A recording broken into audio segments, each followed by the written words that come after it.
But welcome everyone to this podcast, this Nintendo podcast that we do every Monday night at 9 p.m. Eastern Time, 8 p.m. Central Time? And I guess that would also mean, what's the time in California? 6 p.m. Pacific Standard and 7 Mountain. What about... I know anybody who lives in Mountain. If you guys live in Mountain Time, let me know. I've literally never heard anybody say, I live in Mountain Time. It's like nobody lives there. It's like it's not a real time zone. No. So, let me pull up the chat real quick, see where we're at with that. I know, I'm a mess today. I knew I shouldn't have gone to the gym, like, right before the podcast. You have to get swole so you can show off them. Yeah, but there's nothing here. I'm all flabbed down. I'm all flabbed down. But there's the chat. I see we already have some people here. Well, it says 0, but I see people in the chat, so... Yeah, YouTube's slow as heck to update viewer counts. Yeah. So, anyways, for people who are watching and new here, since we're already a minute in, they're probably like, what are you guys even doing? So, yeah, we talk about Nintendo stuff, and as we have on the topics for today, we're talking about Metroid. I'll explain what exactly in particular with Metroid, but basically just kind of going over where we think Metroid is headed. Right, and also there's Metroid was technically mentioned at E3. I believe it was Eurogamer that interviewed Kensuke Tanabe, but it was more about Luigi's Mansion. We'll get into it. And then we'll talk about Luigi's Mansion 3. And then we're talk about The Witcher 3. And then we're going to talk about some information pointing to a Switch Mini. And then we're going to talk about Zelda, because that will probably be 2 hours right there. Right. Like, literally, Brandon or I are messaging each other like every day. It's just constant Zelda. Like, oh, we noticed this, and what about this? And it's all day, every day. Like, I probably could have a Zelda video like every day if I wanted to, but it's really hard. And I also do other stuff besides Zelda, so it's really really hard right now. But there's a lot to get into. So we're gonna talk into, and I'm sure when we between topics we go into the chat. And I'm sure you guys are going to ask about Smash. So I even threw Smash in the title. The thumbnail is obviously Smash-ish related, right? I'm sure you guys could figure out what I was going for when I said Hangover and Banjo being all woozy. But we'll talk about that because it's Smash. We always talk about Smash. And that's basically what we'll be going over for the night. But at the same time, it should be noted that you never know what may come up during our discussions. This is just Sprite. Don't worry. I'm just, like I said, I'm a mess. And I'm using I don't like having headsets on, right? Especially after I just showered, because it'll be weird. So I normally would use these, but these are like really chunky. So instead I asked to borrow my brother's, and they're like noise canceling, so now my voice sounds really weird. I'm thinking about switching back. Actually, I'm probably gonna switch back. Because I might start screaming and not realize I'm screaming. So I'm going to do that. Bear with me, guys. But Brandon, while I'm changing this, why don't you say hello. The link to his channel is in the description below. What about Nintendo? Talk, please. I can do that. I can talk. I'm made to talk. I talk all day. There you go. Hello. How's it going? What about Nintendo? This is my podcast now. I own it. I can still hear my you. channel. Oh, dang it. But... yeah, I mean, it's been good with me, man. I am almost at 27. I saw you hit 2,800 subs. I'm jelly. I'm almost at 2,700. Trying to get to 3,000 for my birthday, but it's been hectic, man. And when would that day be exactly for our viewers? July 31st, my friends. We have time. We have some time, not a lot. Yes. It'll come and go real quick. 300 subs in a month, that's... way more than I've ever, well, maybe not ever, but way more than I've made in a long time. But dude, with the power of belief, we can get there. Power of Mario. Power of Smash. Power of Smash, anything is possible! Yes! Yeah, so let's say hello to people in the chat. Brandon the Stallion, hello there. Yes, you were first. Sabbath64, how you doing? Sabbath live in LA? Yeah, it's at 6:13 right now. We started late today, I'm sorry. It's all on me. Like, I went to the gym too late into the day. Cosmixer, rip Kid Icarus, yeah, right? Poor Kid Icarus. He should come back as Man Icarus. I'm not gonna do that joke again. Alright, so Brandon the Stallion added me. Add-on just restart. Speaking of Smash, do you think Phoenix Wright could get in Smash? It would actually be a really smart business decision on Nintendo's part. One, because Ace Attorney is massive in Japan, and two, it would help introduce people to Ace Attorney in the West. So I don't know how popular Ace Attorney is. Like, do we have sales numbers? We could get sales numbers. But I'm under the impression that Ace Attorney is not as big as Resident Evil. So, if I'm wrong, I'm wrong. Okay. So by all means, if you have numbers, show it to me. But my impression is that Resident Evil is a bigger Capcom franchise than Ace Attorney.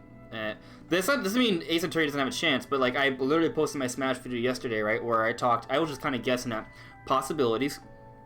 I talked about Capcom for a while. I feel like Capcom could maybe get another representative, and if I had to pick one from Capcom, I would go with Resident Evil, especially because we're getting we got Resident Evil 0, 4, 1, 5, and 6 all ported to the Switch already, or gonna be ported to the Switch by the end of the year. And there have been some rumors suggesting Resident Evil 2 remake along with Switch Pro.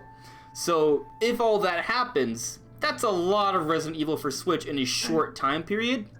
They also have Revelations 1 and 2. Oh, that's true as well. That's a lot of Resident Evil. A lot. Now, that doesn't mean that there has to be, if there's Resident Evil games coming, that means there has to be a Switch game. I mean, a Smash character. But, you know, I'm really, if there's one Smash DLC theory that I'm really buying into, it's the one that for every Smash character that's coming in the Fighters Pass, there will be a particular game coming to Switch in the near future. And so far, that's holding true. With Joker, we have Persona 5 Scramble. With Luminari and the other heroes, we're getting Dragon Quest XI's. And with Banjo-Kazooie, now granted, Banjo-Kazooie is coming out later in the year, right, so we still have a lot of time, but there was a listing suggesting something Banjo-Kazooie, there were rumors for Rare Replay, so I would say that more likely than not, we are getting a Banjo-Kazooie game as well. So if that is the case, then that would be 3 characters already that we know about that are going to get games on the Switch in the near future. So it leads me to believe that the other 2 also would be it. And it's not just because of that, right? Like, we know Nintendo picked these characters. Not Sakurai, Nintendo. Suggesting these are business moves, right? So it does look like it's a big marketing plan, right? Especially when we look at the beginning of the E3 2019 Direct, what did they do? They revealed the hero, and how did the hero trailer transition? It seamlessly transitioned into a Dragon Quest XI's trailer. I feel like the marketing there is very obvious and evident. So I'm just saying that whatever sort of Smash DLC characters we get, I'm pretty confident in saying there's going to be a game for that franchise coming out on the Switch in the near future. It could just be a port or a spin-off, but something that I believe Nintendo will think, hey, this is a good idea to market both of them. Yeah, I agree. I think it's just very smart from Nintendo. A lot of people think that they should put in smaller characters to help market, but I'm not of the opinion that is always the best move. Like, some people are like, oh, they should put in so-and-so character because it's not as popular in the West. I think it makes more sense for base roster, not DLC. Yeah, I agree. Because you have to convince those people to buy that DLC.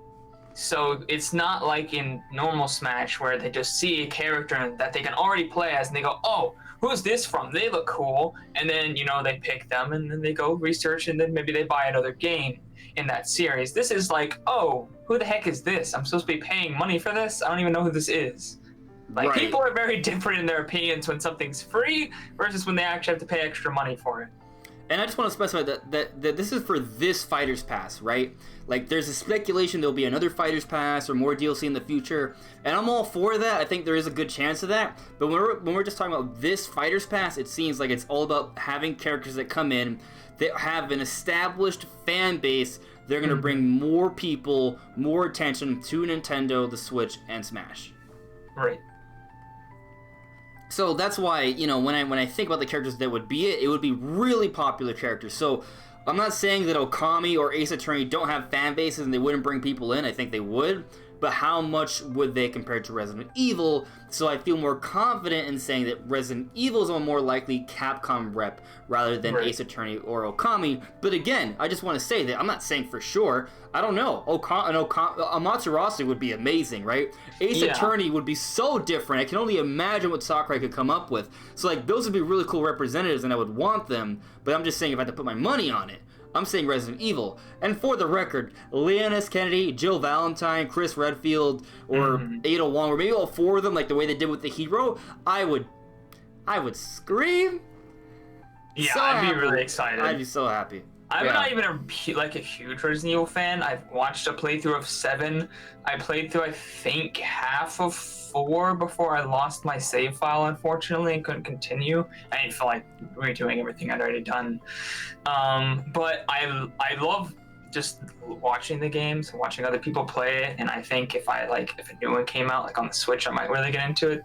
And I like Leon S. Kennedy a lot from what I played in Resident Evil 4. So, I mean, that game was absolutely awesome. I really wish the save file didn't get, killed so I could replay that. But maybe you could buy the bad HD version on Switch. Yeah, no thanks.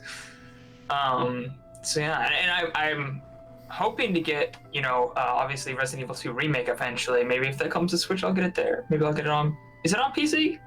I think it's on PC. Yes. Yeah. You might even enjoy the PC version more. Yeah, so... I think definitely if they tie him into Resident Evil 2 port on Switch, as you've been saying in some of your videos, I think that'd be great. Especially because I feel like... I don't know if we want to get into the Switch Mini or Switch Pro yet, but I'll just comment real quick that I feel like the Switch Mini definitely has more games geared towards it this year than the Switch Pro. So the Switch Pro might need everything it can get here. I agree. I'm with you there. We're going to save that topic for a little bit later. But I agree with you that the games that are coming out this year seem to be games that if the 3DS was the main system, would have been developed for that. Yeah. So, I mean, I don't want to really delve into this, but I'll just spit them out. Animal Crossing, Pokemon, Link's Awakening Remake, Mario Maker 2, those are games that could obviously be handheld games, right? Fire Emblem, yeah. Luigi's Mansion. Like, those are all games that have been more prevalent, well, excluding Mario Maker, but... Mario Maker and Luigi's Mansion have been 50-50, but you definitely know if this was the Wii U, they would have been Mario Luigi's Maker Mansion 2. hasn't been relevant on a home console since 2001. True, but there's only been 2 games so far, so it's kind of like... Yeah. It's been relevant pretty much anywhere. Well, there's been 2 3DS games, actually. The Dark Moon and the remake.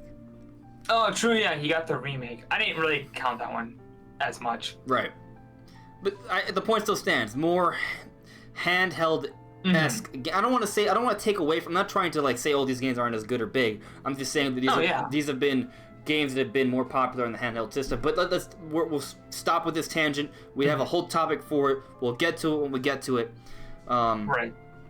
But let me just check out this one more at Brandon, it's a Stallion saying, I just really want Phoenix Wright in Smash because I recently got into the series through the Ace Attorney anime. Phoenix Wright would create the Banjo level hype for me. And Phoenix Wright, I think he's a really cool character. I think, if they were to come to Smash, it would hype me up as well. I think it'd be really cool. And I'm not saying it's impossible, but I am telling you the truth in the sense that I think a Resident Evil character is more likely. But we're just assuming that it's a Capcom rep, right? It doesn't have to be a Capcom rep. And as I talked about in my video from yesterday, well, I would love for there to be a Capcom rep, and I do think there's some signs pointing to another Capcom rep. Let's take into consideration that Capcom already has Mega Man, Ryu, Ken, and a boss/assist trophy in the Rathalos, which is the first of its kind in Smash already. That's a pretty good amount of representation they may not want or need anymore. So, I feel like the Capcom representative is everyone's been sort of talking about more than anything else lately. There may not be another Capcom representative, which I might not be. Whoever the last 2 are, I think it's gonna be really cool. I'm just saying it might not be a Capcom representative. There's a whole bunch of other options. I'm really sad I forgot this character, but I'll just put it out there. Some of you guys in the comments yesterday brought it up to me. Travis Touchdown for No More Heroes. No More Heroes 3 is coming out next year. He's a character that kind of has been had a cult following with Nintendo fans. Right. He'd be really cool to see. However, I don't know how I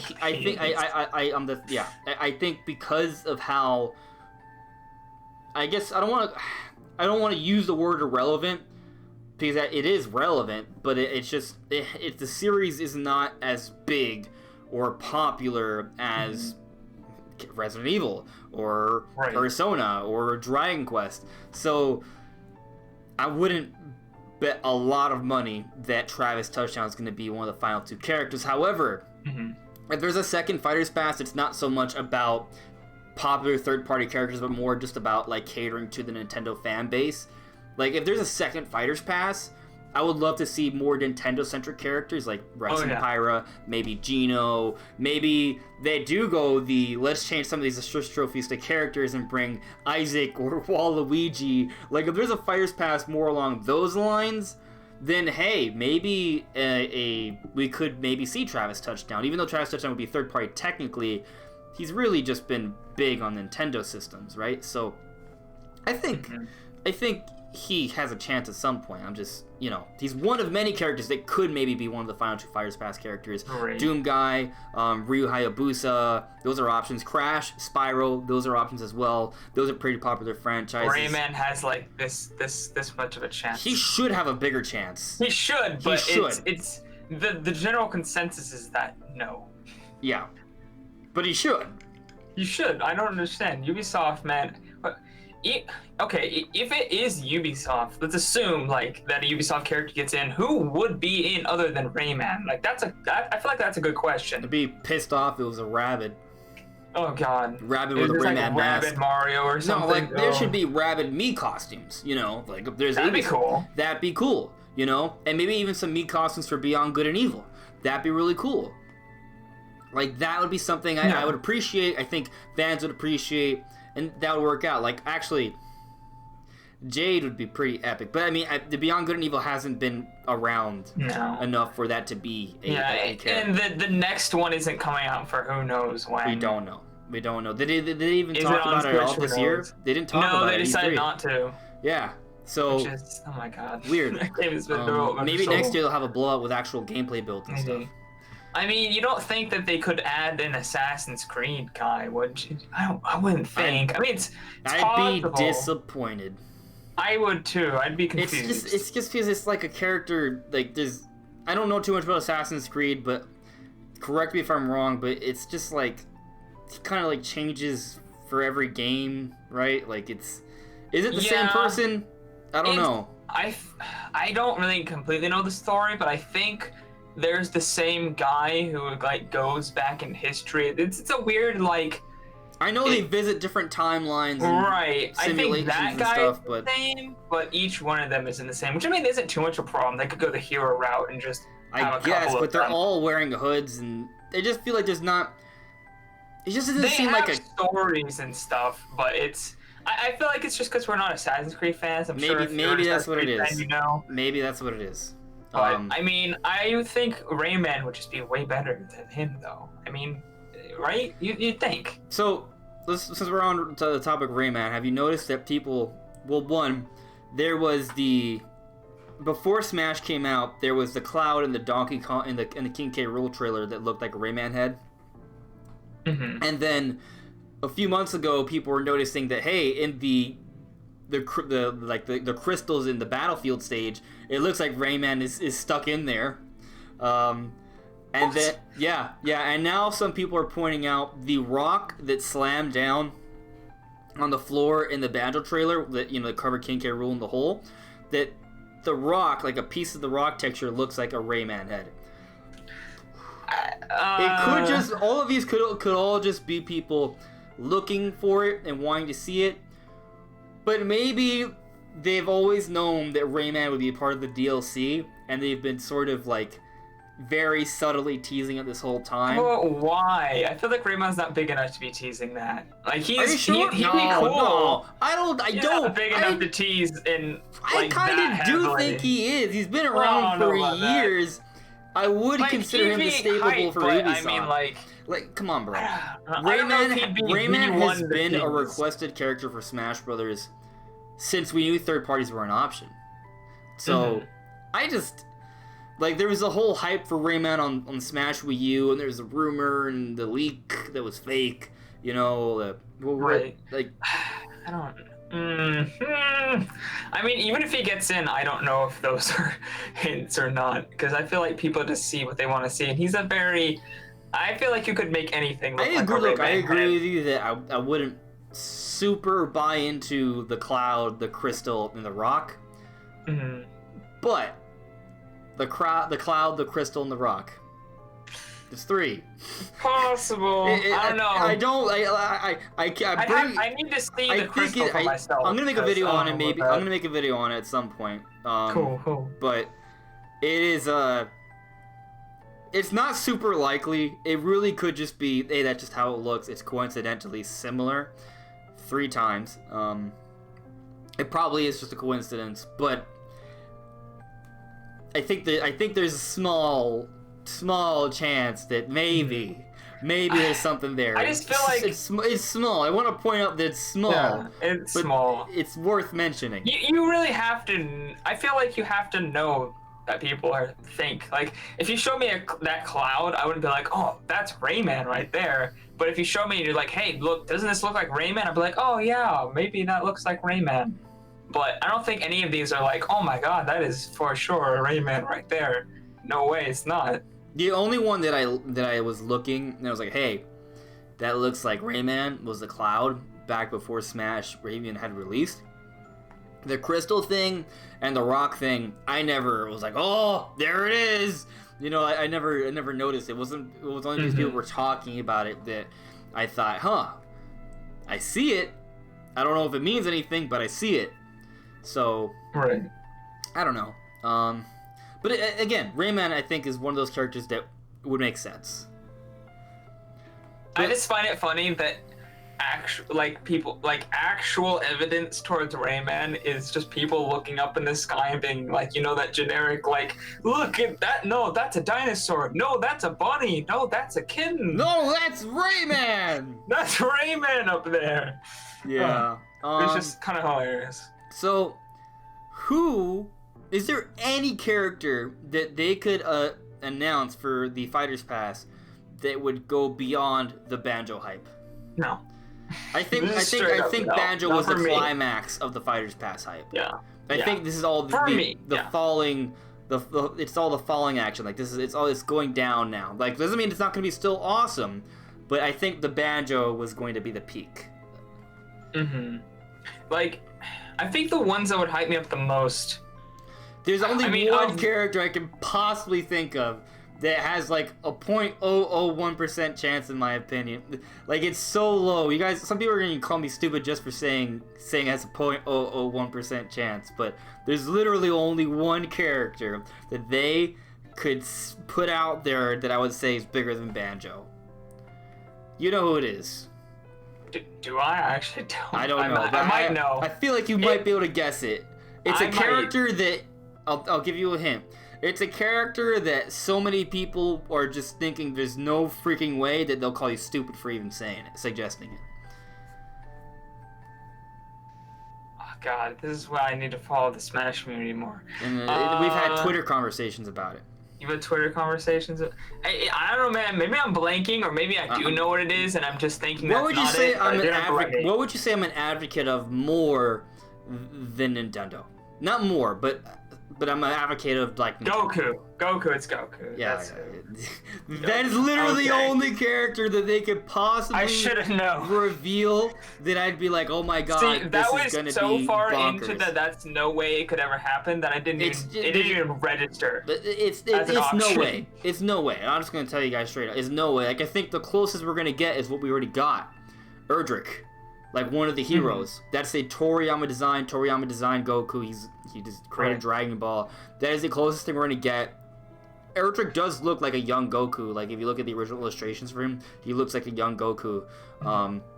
Just basically with, like, different clothes and his hair being slightly more pointy rather than, like, pseudo pointy. That's it. Like, if you want a Goku, Erdrick is. It's a Goku. Here you go. What do you mean this? If you squint your eye, you know, pretend Goku had a sword. You're gonna do that like butterfly meme. Is this Goku? It took me a moment, but I know what you're referring to. Yeah. So, let me check out the chat and let's actually get started with the topics. Okay. Unless there's anything else you want to say in terms of Smash, but... Actually, I did want to say, I think the character that could make me the most hyped if they announced it would probably be like Doom Guy or Master Chief or something like that. One of those two probably for me. I wouldn't be as hyped as Banjo, but it'd probably be the most hyped I can be after that. Other than like Rex and Pyro, but obviously that's not happening. Not for this Fighter's Pass. And obviously, my Master Chief's not gonna happen either because they already got Banjo. But Doom Guy would be pretty awesome. Doom Guy and Leon S. Kennedy or Rayman. Yeah. Rayman's like a 6 or a 7 in the hype scale for me. He's hype, but he's not like. I don't know if I'd freak out. I might freak out just because it's Smash and I freak out for literally everybody. Doom Guy and Leon S. Kennedy make more sense in the sense because there are games for these franchises already confirmed for Switch coming out this year, right? So it's kind of like those kind of fit the whole scheme a little bit more. Right. And on top of that, actually, there's another theory that matches it well as well. So there's this thing called color theory. I don't know if you've heard of it. It sounds really dumb. I actually heard about it in the comments of your video that you put. Oh, that's the only place I heard about it. It's a little dumb. It's not like super dumb, but it just seems like so simple that I don't know if that's what they would do. But then again, remember box theory? It was 100% right.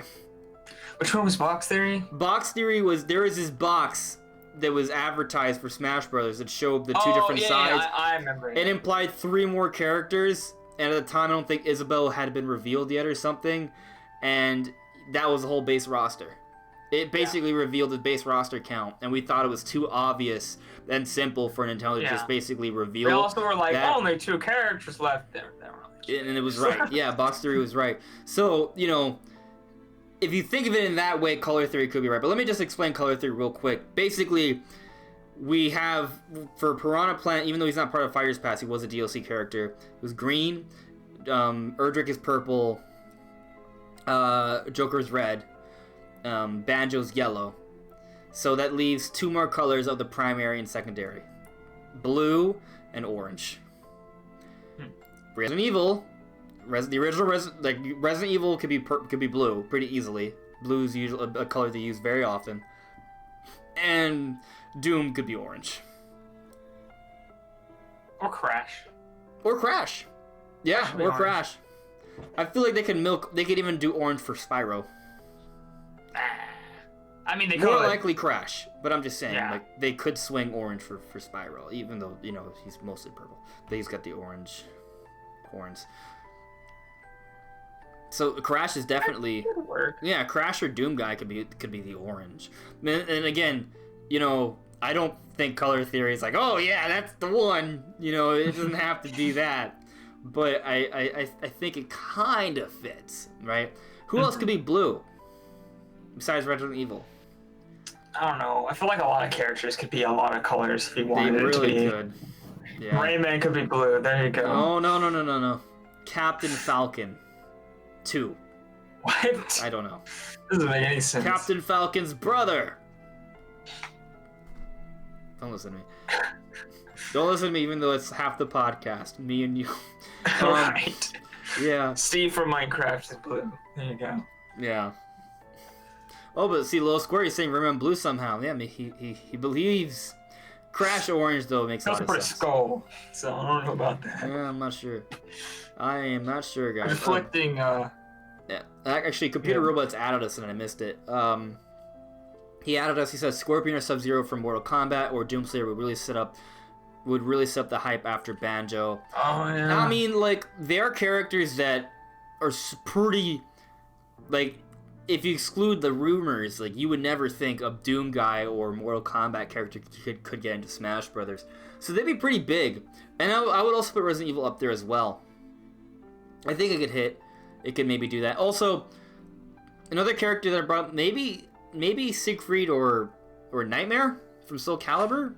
Although there's not much reason to think Soul Calibur is coming to Switch anytime soon. Right. I mean, they could. I feel like they could be like, "Hey, Soul Calibur 6," and they could announce it a month or two from now. With Link. Dude, that'd be so. Think about it.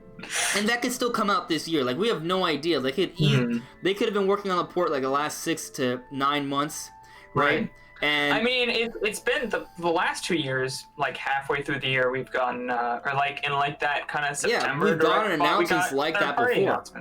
We've gotten announcements like a Soul Calibur 6 port is not a stretch. We've gotten ports along those lines in the past for the Switch already. So I think it's a dream of mine, you know. I think there's a small chance that could happen. Small, but it's possible. Right. It's possible. I know some people are kind of like, oh, Sakurai doesn't like putting fighting, like, game characters in Smash. But there's already a few, so it's not like it's impossible. Ken. There's not that many. Ryu and Ken. They have. Ken's pretty recent. Ryu was the DLC for the last game. Huh. But does he really not like putting fighting characters in there? That's just what people keep saying, man. Every time I see in the comments, people are like, every time we mention fighting characters getting this match, they're like, oh, Sakura doesn't like that. I'm like, where is the quote? Where are you getting this information? I just feel like it has to be a character that has a history, that has a fan base. You know, like, so I would say Doom Guy is one of those characters. Rayman is one of those characters. I would say Nightmare and Siegfried are pretty much the poster boy for Soul Calibur, right? Leon S. Kennedy or Jill Valentine from Resident Evil. All those characters I think could maybe be it. Ryo Hayabusa for Ninja Gaiden. Like, these are all games that have been around for years. And they've all been on Nintendo to some capacity. So I think they're all like options. Crash and Spiral as well. There's a lot. So I don't. You know, there's so many options at this point. It's really hard to pin down which ones are gonna for sure be it. Right. Let me see. Cosmic Surf saying Sans could be the blue. No, guys, Sans not getting in. I missed this comment from Brandon Stallion. Capcom and Nintendo obviously have a really strong relationship. That's why they have 3 reps and a boss. They also put the Mega Man, Street Fighter, Ace Attorney collections on the Switch, I feel. So I guess you're swinging that because they have so much, why not have more? Maybe. I mean, that's not exactly what you're saying, but it's just the fact that they have 3 reps and a boss shows that there is a communication and relationship there that's strong. Why not another? Again, it could go both ways. It could be an argument for or against another Capcom rep. Hard to say. CJ from Grand Theft Auto San Andreas. Oh my god. Savage 64. Never gonna happen. You are brilliant. Maybe. That's interesting. Savage 64 has brought up Soul Calibur 2 remaster for Nintendo Switch. Anyone? What if? That'd be awesome. Like, question: would you rather get a Soul Calibur 2 remaster, or would you rather get Soul Calibur 6 ported to the Switch and they add Link? I don't know. I've never played 6. I've only played a little bit of 2, so I'd have to play 6. I've heard it's pretty good. I don't know. But then again, like, nobody talks about it anymore. It's like it happened and then it just died. Like, another reason why maybe they would want to bring Soul Calibur 6 to Switch to give it more life. Yeah, maybe. Oh, here's an idea. It's Unreal Engine 4, so guys, here's an idea, and I think a lot of people hate it, but what about Geralt? Witcher 3 is coming. Oh, yeah. I mean, he'd be a cool character. Like, he'd be awesome. I don't know if people really want him in, but, dude, I'd actually be pretty hyped for that. He's a cool character, and I think he could be a pretty... I don't know. I feel like he could have some cool moves. Yeah, for sure. 100%. But let's move on to non-Smash discussion now. Metroid. Alright, so why am I even bringing up Metroid? So, there's 2 different things. Let me go over this article right here. Where is it?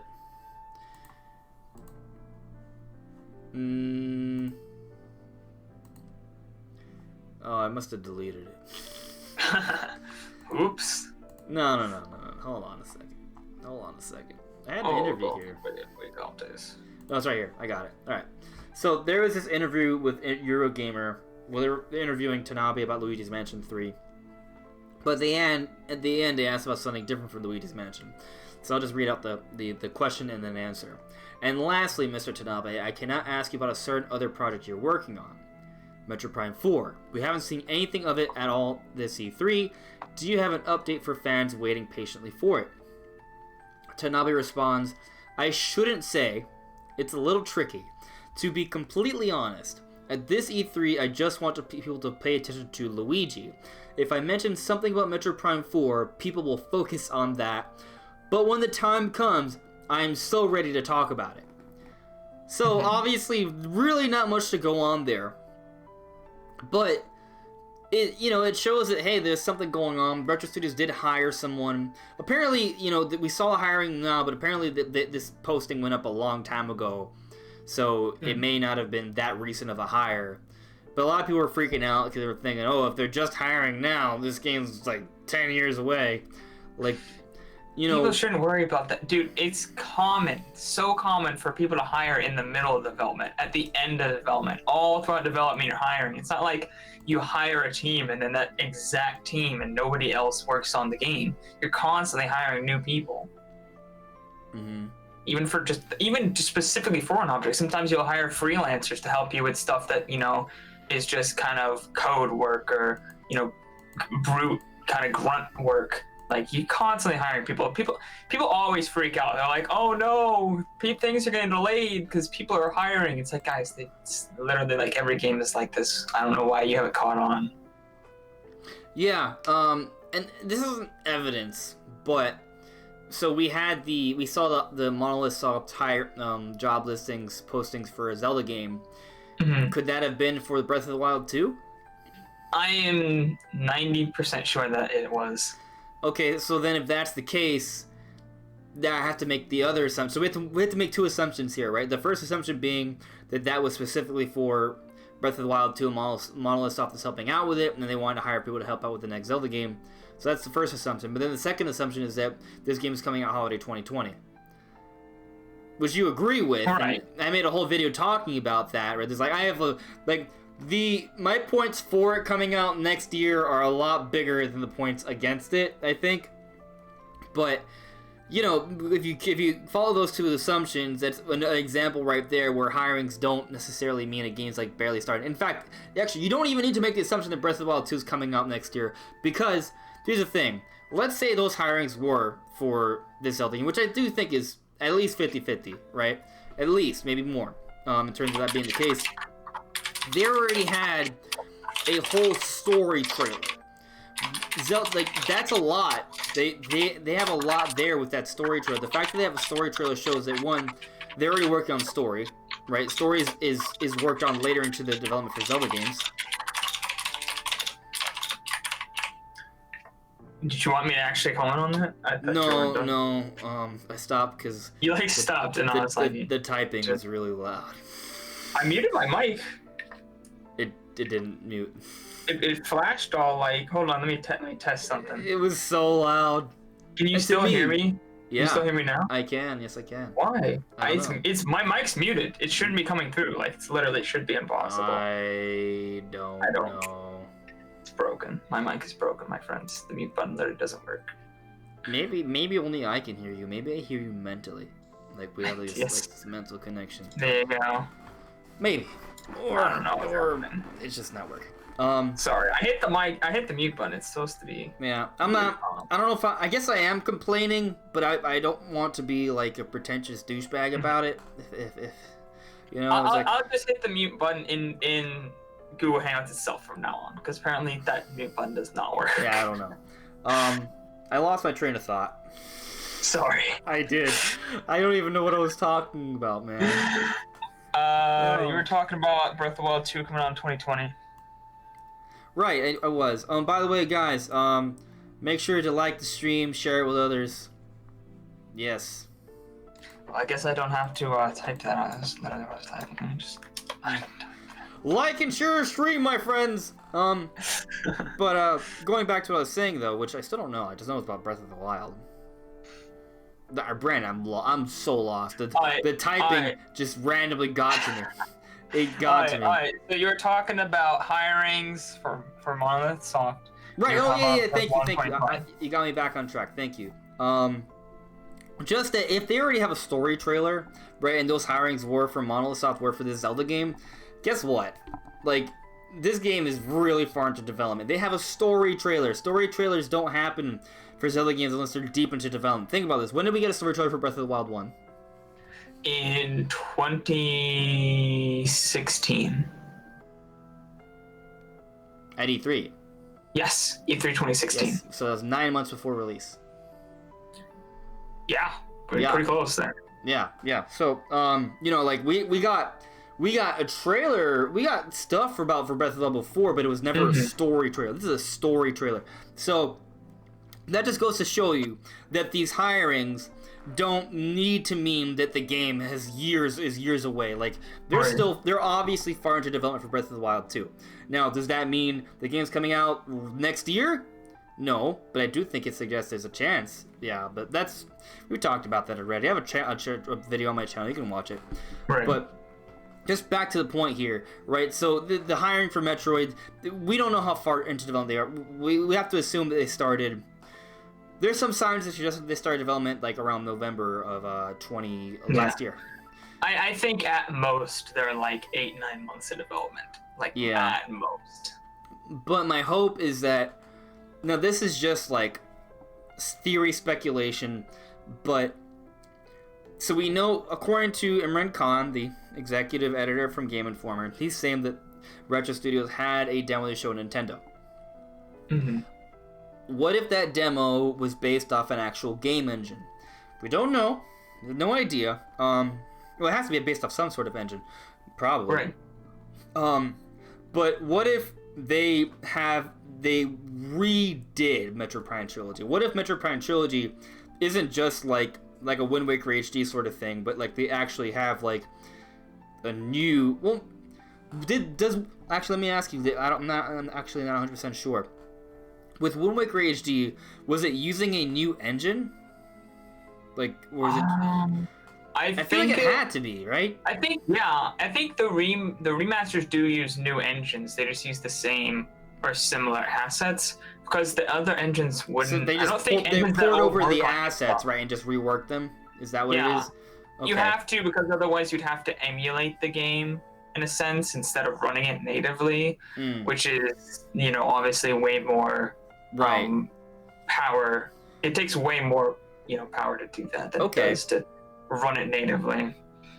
So my only speculation is, what if they have some sort of updated Metroid engine that they used to run Metroid Prime Trilogy HD, right? And what if the entire time we've been like, what project have they been working on? Why aren't they getting something out? But really, it's because they've been remaking Prime Trilogy instead of remastering it. Like this is like Spyro Reignited. This is like Crash.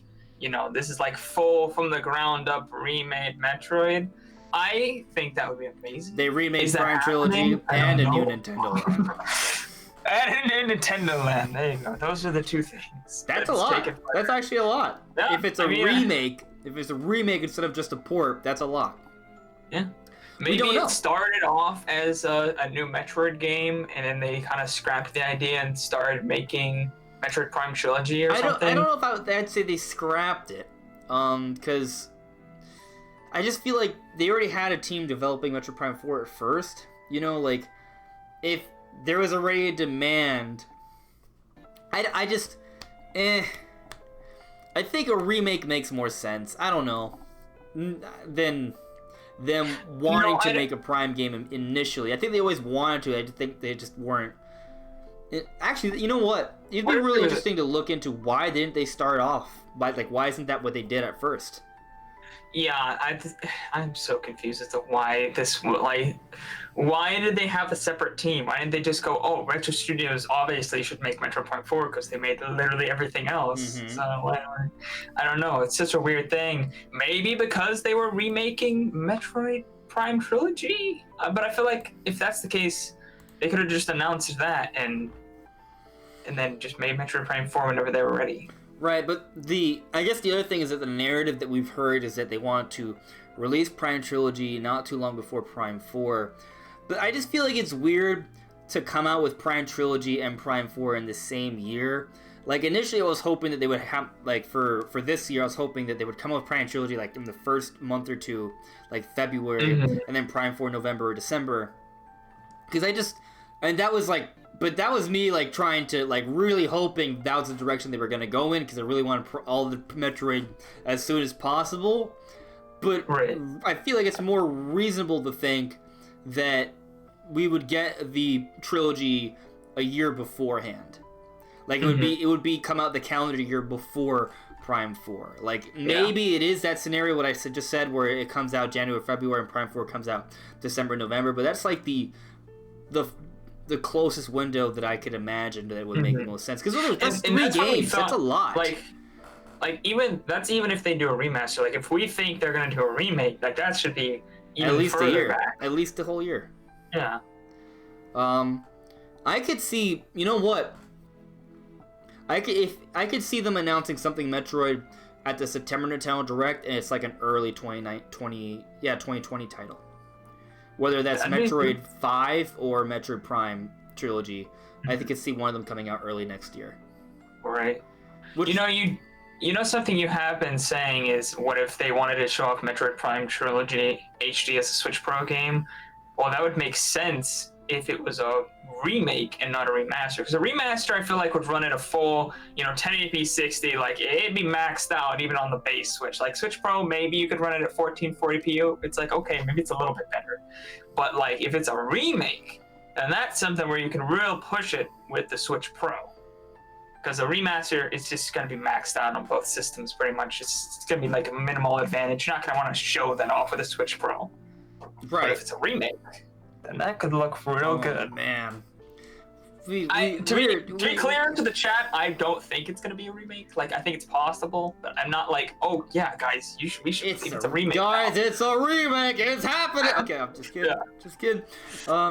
Man, what if though? That'd be so cool. Oh, it'd be so cool. It'd be so freaking. And a remake still is not like a whole game. Like it's. I'd take even just a remake of one. I'd hope that for the time that they've been working on games, that they'd remake all 3, because it's been like 5 years since we've seen anything. Right. But if it is just one, maybe they did have a bunch of troubles, scrapped a few games, and then they remade the first Metroid Prime. I'd still take that because that game was amazing. A remake of that game would be absolutely gorgeous. I've seen so many like fan remakes like that. I think you saw that Unreal Engine 4 one. I think you actually showed that to me.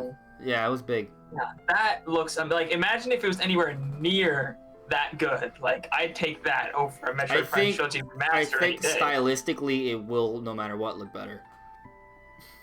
Technically, it probably would come maybe close, but not quite. You know what I mean? Yeah, I know what you mean.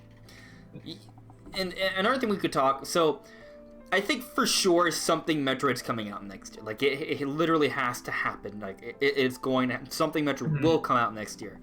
But I think Metroid 5 is. I've heard it. It's either Metroid 5 or some sort of 2D Metroid is also in the works. And I'm really looking forward to that as well, because it's going to be HD 2D Metroid. Like, we haven't gotten that yet. Yeah. That's going to be big. We haven't gotten anything. There is no official HD Metroid release. I can't think of anything. Oh, yeah, you're right. There isn't. We've yet to see anything Metroid in HD. Nothing. That's so retarded. Like, we're on our second HD Nintendo system. We still have literally even a remake or a remaster of an older Metroid game in HD. Not even just a Metroid Prime game, like literally just a Metroid game. Actually, you could play the original Metroid on the oh yeah, that's an HD, the Switch but it's online. Yeah, technically the pixel art is rendered in HD, sure, but that's not the same. No, it's not. It is not. That's not what we're talking about here. No, for sure, not at all. But I have hope that we'll see something from Metroid next year. I like the idea that we came up with, that maybe there was a remake, and that's what Retro Studios worked on. That'd be really cool to see. But I think we're pretty much ready to move on from the Metroid thing. We'll take a chat, and I guess we'll talk a little bit about the Etika thing before we move on. Let me kind of cross off this topic here. So, guys, we'll touch on the Etika thing a little bit, because I know you guys are interested in it. So we'll talk about it. But let me see. Cosmics, you know what game could do with a remake? Kid Icarus of Myst and Monster, that was on the game. But oh man, anything Kid Icarus, I would love 100%. 764, maybe a new 2D Metroid game. I think a new 2D Metroid game is definitely in the works.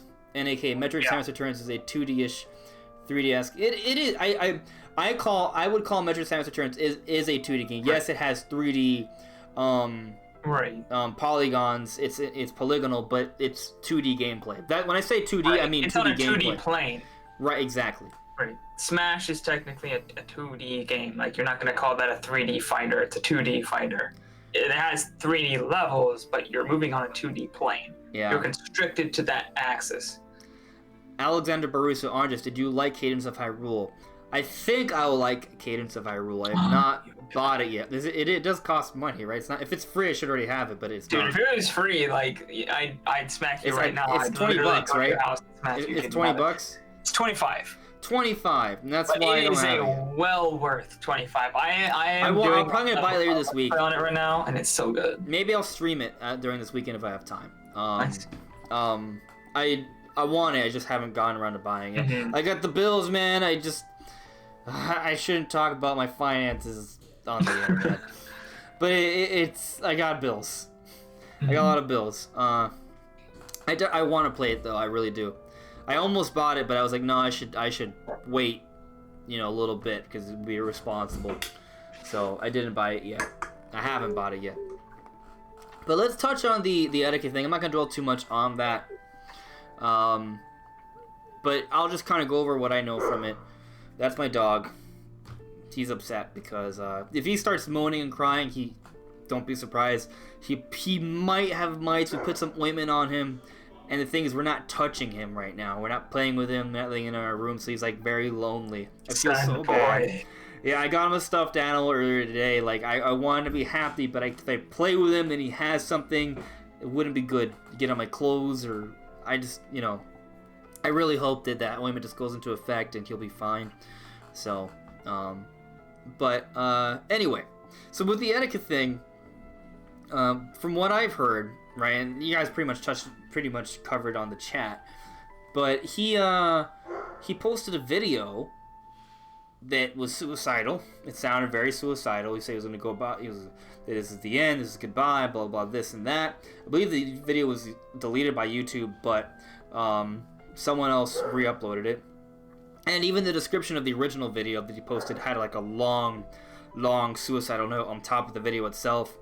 And he was just walking around Brooklyn, and then, and this was like, apparently it was a scheduled upload, so shortly after, around the time the video was uploaded, there were reports put out, the police were looking for him, and then not too much longer afterwards, there was by the Brooklyn Bridge, I believe, or I'm not sure if it was Brooklyn Bridge or Manhattan Bridge, but one of the bridges, they found his belongings, his phone, his switch case, things like that, his ID. So, but they have not found the body. Normally they find the bodies, so that we don't know what's happened yet. Unless they announced something recently, we don't know what's happened. Some people think that he just did that so it can be kind of like an end to his identity. I heard that some people were speculating that he left to Florida and he's just gone from society, doesn't want to be a part of it anymore, which might make sense because he was talking about how like the whole internet personality thing, being a big name, like that's been kind of toxic for him.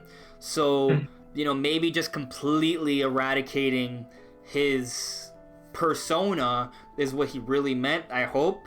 I hope that he didn't jump. That would be terrible. Right. So, but I don't know. And obviously, guys, if any of you guys feel like doing anything like that, talk to someone. Get help. It's nothing you should feel bad about. We all go through hard times. So it's unfortunate, man. I like the dude. I wanted to meet him someday. Like, he didn't even live that far from me. And I thought he was a cool person. I used to watch his content. So, I hope that everything's fine. Obviously, I hope that he gets healthy if nothing bad happened. I hope. I'm happy that there was no body found because it suggests that maybe he either didn't jump or maybe he didn't die. Right? I really hope that. But that's pretty much all we know from what I've heard. Yeah, I think that's all we know. Yeah. So, keep him in your prayers. But let's move on. Luigi's Mansion 3. That game is a good-looking game. Oh, yeah. I'm pretty excited about that game, man. Mm-hmm. Like, Kensuke Tanabe, he wanted people to talk about that game in Metroid Prime 4 at this year's E3. So, one little interesting tidbit that came out not too long ago is that Luigi's Mansion 3 was actually started, or its early development was for Wii U. And I'll read this quote right here. Luigi's Mansion has been in development for a while, with early design taking place on the Wii U and development starting in earnest following the completion of Next Level's multiplayer-centric 2016 3DS game, Metroid Prime Federation Force. At E3, Tanabe and Ikebata were heavily pushing two of Luigi's new moves in the game, Vacuum Power Hop in their air called Burst and Slam, the ability to slap a vacuum-tethered ghost around the room and into other ghosts like snapping a wet towel. The Slam move was working on the Wii U and seems to be core to making ghost catching in the game more exciting and satisfying. Which is actually really cool for me. I love those mechanics that we're seeing here, like being able to like slam around ghosts and you can slam into objects in the room. There seems to be a lot more to the physics of this game. I love that, man. There's something. This game has a lot of really cool mechanics. It's not just like slamming ghosts around and objects are breaking everywhere, but also the whole Luigi thing, the two players sort of dynamic. I think that's really cool as well. Mm-hmm.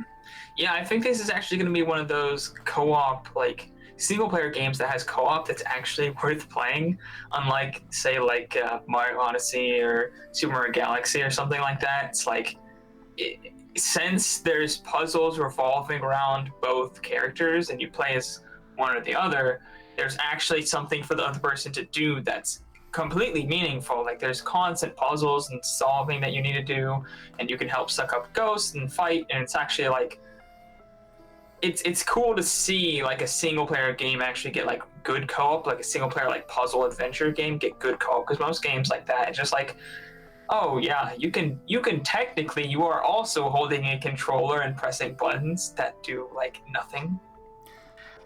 Yeah, what's also interesting is that we're getting these mechanics, but it also looks like the game, like you pointed out, Brandon, like the ghosts have personality. Like they have a lot more personality now.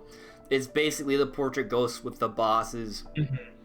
And each level is a completely different theme, and it's all in one place. Like the levels, you can interact with the levels, and there's exploration going up and down. It feels, from that perspective, the design seems more like the original Luigi's Mansion as opposed to Dark Moon, which a lot of Luigi's Mansion fans were hoping for, ourselves included. Mm-hmm. I think it will flow a bit differently than the original original Luigi's Mansion. Like how in the original there were a couple pathways that led from floor to floor, whereas this one it's mostly just the elevator. Mm-hmm. So it's not gonna be exactly the same kind of flow. Also, Luigi's Mansion was kind of, I think this one's gonna be slightly more linear, just because it's kind of floor after floor after floor instead of the more like just finding floors as you go kind of thing. So in that way, I think they had to, but I think it's compromises that had to be made in order to just do the kind of ambition they're doing, because this is going to be a much larger scale game, I think, than the original Luigi's Mansion. There's so many different themes, there's so many different floors, everything's different, there's a different story, a different boss ghost with so much personality and all kinds of stuff that it's like a completely different theme every time you go up a floor. So I think in that way it won't flow as well, but I think that's kind of a compromise that was necessary in order to scale the game up this much in the way that they're doing it, because Luigi's Mansion, the original, is very much just like samey. Everything you go from one place to another, but it feels like everything's themed like the same. Everything's kind of like, obviously there's different parts of the house feel different because, well, they're different parts of the house, but it's not like, in this one there's like a retro theme and a movie theme and like an orchestral theme with the theater theme and a medieval theme and all kinds of stuff. Like it's way more varied than the original, but I can see that kind of flow being lost a bit. Not as bad as Dark Moon, where you had to go level by level and keep going back and forth into it. You can just continuously explore, but it isn't gonna be as natural a flow as the original game. It's gonna be somewhere in the middle. Okay. So you don't think there'll be as much backtracking? No, I don't. It doesn't appear there's gonna be a lot of backtrack in the game. which I kind of enjoy because I hate backtracking in most games. I get really annoyed and really bored when backtracking. I like just a clear objective to keep going. But it doesn't seem like other floors are necessarily like once you complete them, I don't think you need to go back to them for anything. I'm not sure. Okay. I feel like we saw at some point, like someone saw an elevator shaft that showed like 11 or 12 levels. It was a lot. I thought it was like 17. It was a lot. It was a lot of them. I don't know how many there are. Not the double. But there was a bunch. I'd have to check. Yeah. Oh man, I think it's gonna be a good game. How do you feel about the fact that they haven't announced a release date yet? They actually had an interview about that. Yeah, they just said that they're waiting for the developers to tell them, like they're not rushing them. I just think it's gonna get a date in September when we get. We're all assuming we're getting a September direct. Whenever there's another direct, I think that's August, September. We usually get a direct then. Yeah, either that or they just do the weird thing where they just drop a trailer and a release date randomly. Nintendo's been doing more and more lately. Yeah, so definitely a possibility. So, is there anything else you want to say in terms of Luigi's Mansion before we move on? There's one thing actually I want to point out. Because I brought up that they started development on the Wii U. Like, they were already doing concept and design for Luigi's Mansion 3 before they even finished Federation Force. And then they jumped right into it after the Federation Force came out. So, Luigi's Mansion 3, you know, they were already doing concept and design before they were even done with Federation Force. So, they can do more than one game at a time, right? But then once they were done, they focused on Luigi's Mansion 3, and now that's a 3-year cycle.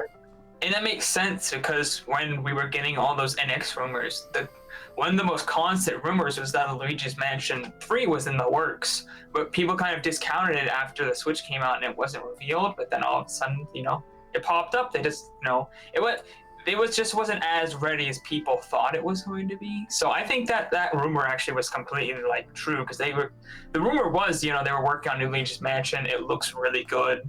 Like, it was made for the Wii U, but they're going to put it on the NX instead.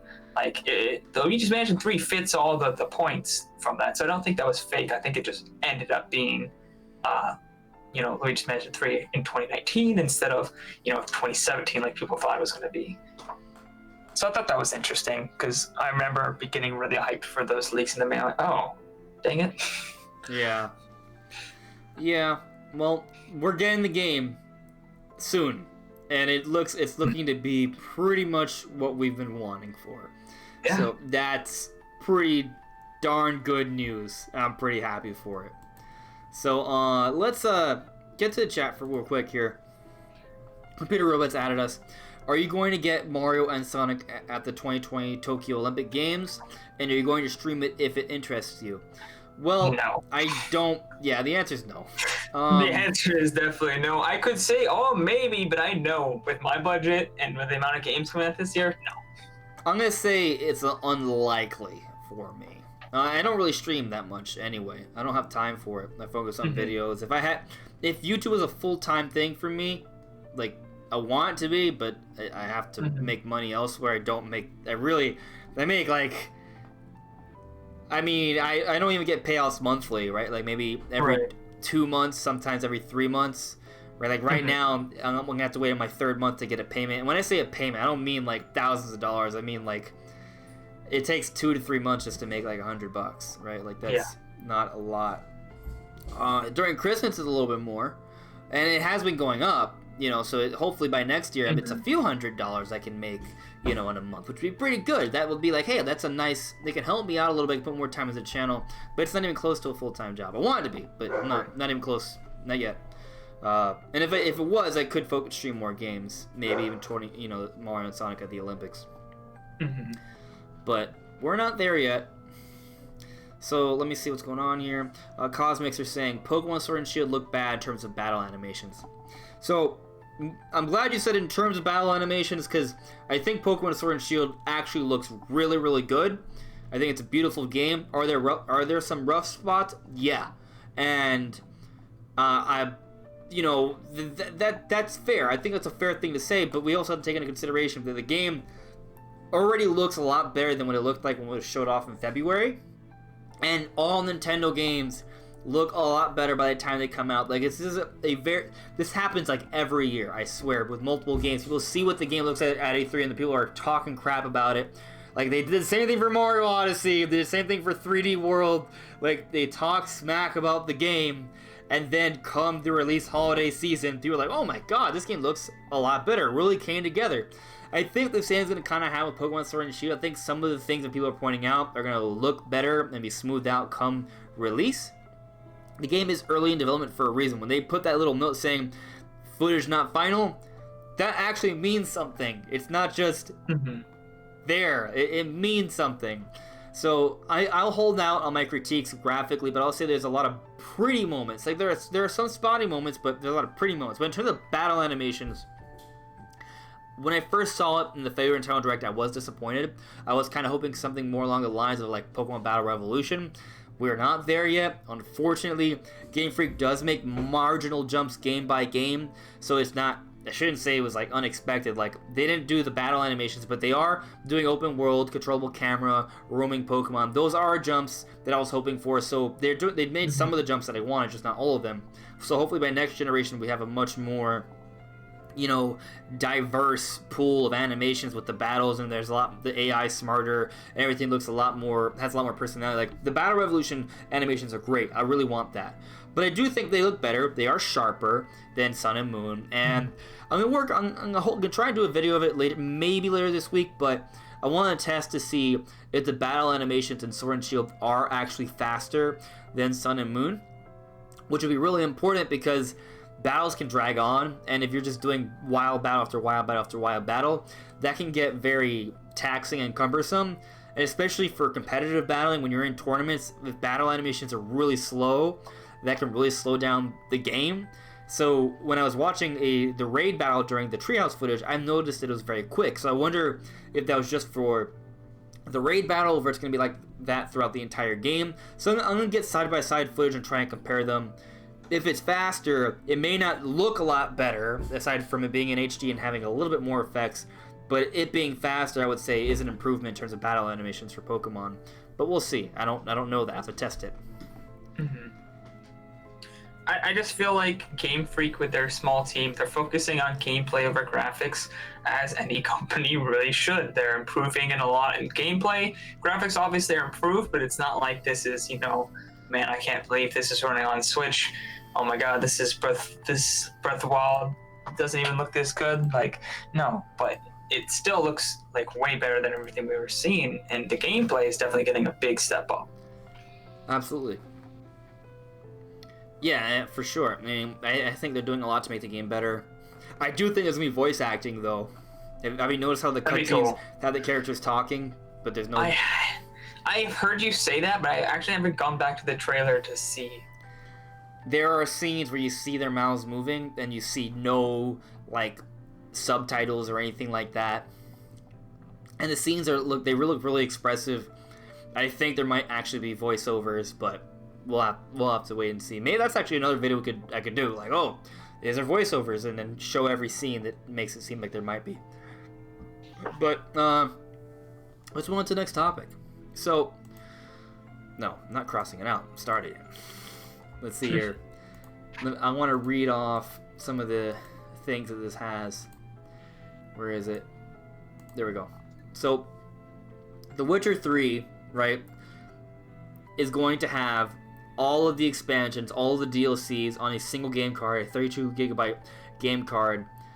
It's going to have everything, and it's literally everything for The Witcher 3, all the expansions on one 32GB card. And you're not gonna, I don't think you may, I don't know if you're gonna have to download anything, but it looks like, you know, it's not gonna be something where you buy the case and there's just gonna be a download code. Like, this is the whole game, a huge game that has all the content right there. Like, they're saying some really nice things about this, and some of the developers, not the marketing team, the developers are saying that they're really proud of what they've been able to accomplish for this game on the Switch. Now, we haven't seen like a whole bunch of footage of it yet besides the trailer. If there is anything someone pointed out to me, we've seen like screenshots of the trailer. It's just the trailer. Yeah, and some screenshots. which are from the trailer. I think there's like one that's not, or two, but most of them are just the same stuff you see in the trailer. And it just looks great. I mean, for Switch. Yeah, for Switch, it looks really good. I mean, as I've said before, it's kind of a miracle that it runs literally like at all, like at anything above like 10 to 15 frames per second.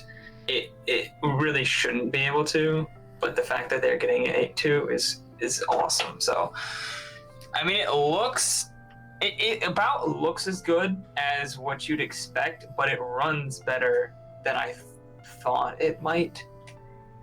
I was kind of worried that it was going to be like Ark Survival Evolved. It's like, technically, this is a game, but also not really, though. I was optimistic about that. No, that thing's ugly. That is an ugly... The game looked... Honestly, the game runs like crap on other systems, too. So... Right.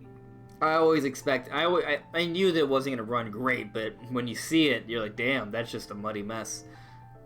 Yeah. But The Witcher 3 doesn't run particularly well on other systems either. Minus PC. And I think they enhanced like Xbox One X and PS4 Pro. They were okay. Yeah, I'm actually really looking forward to this game. I'm definitely gonna buy it on Switch. I've never played it before, but I just like that they're putting all this effort into this game. It has everything in it.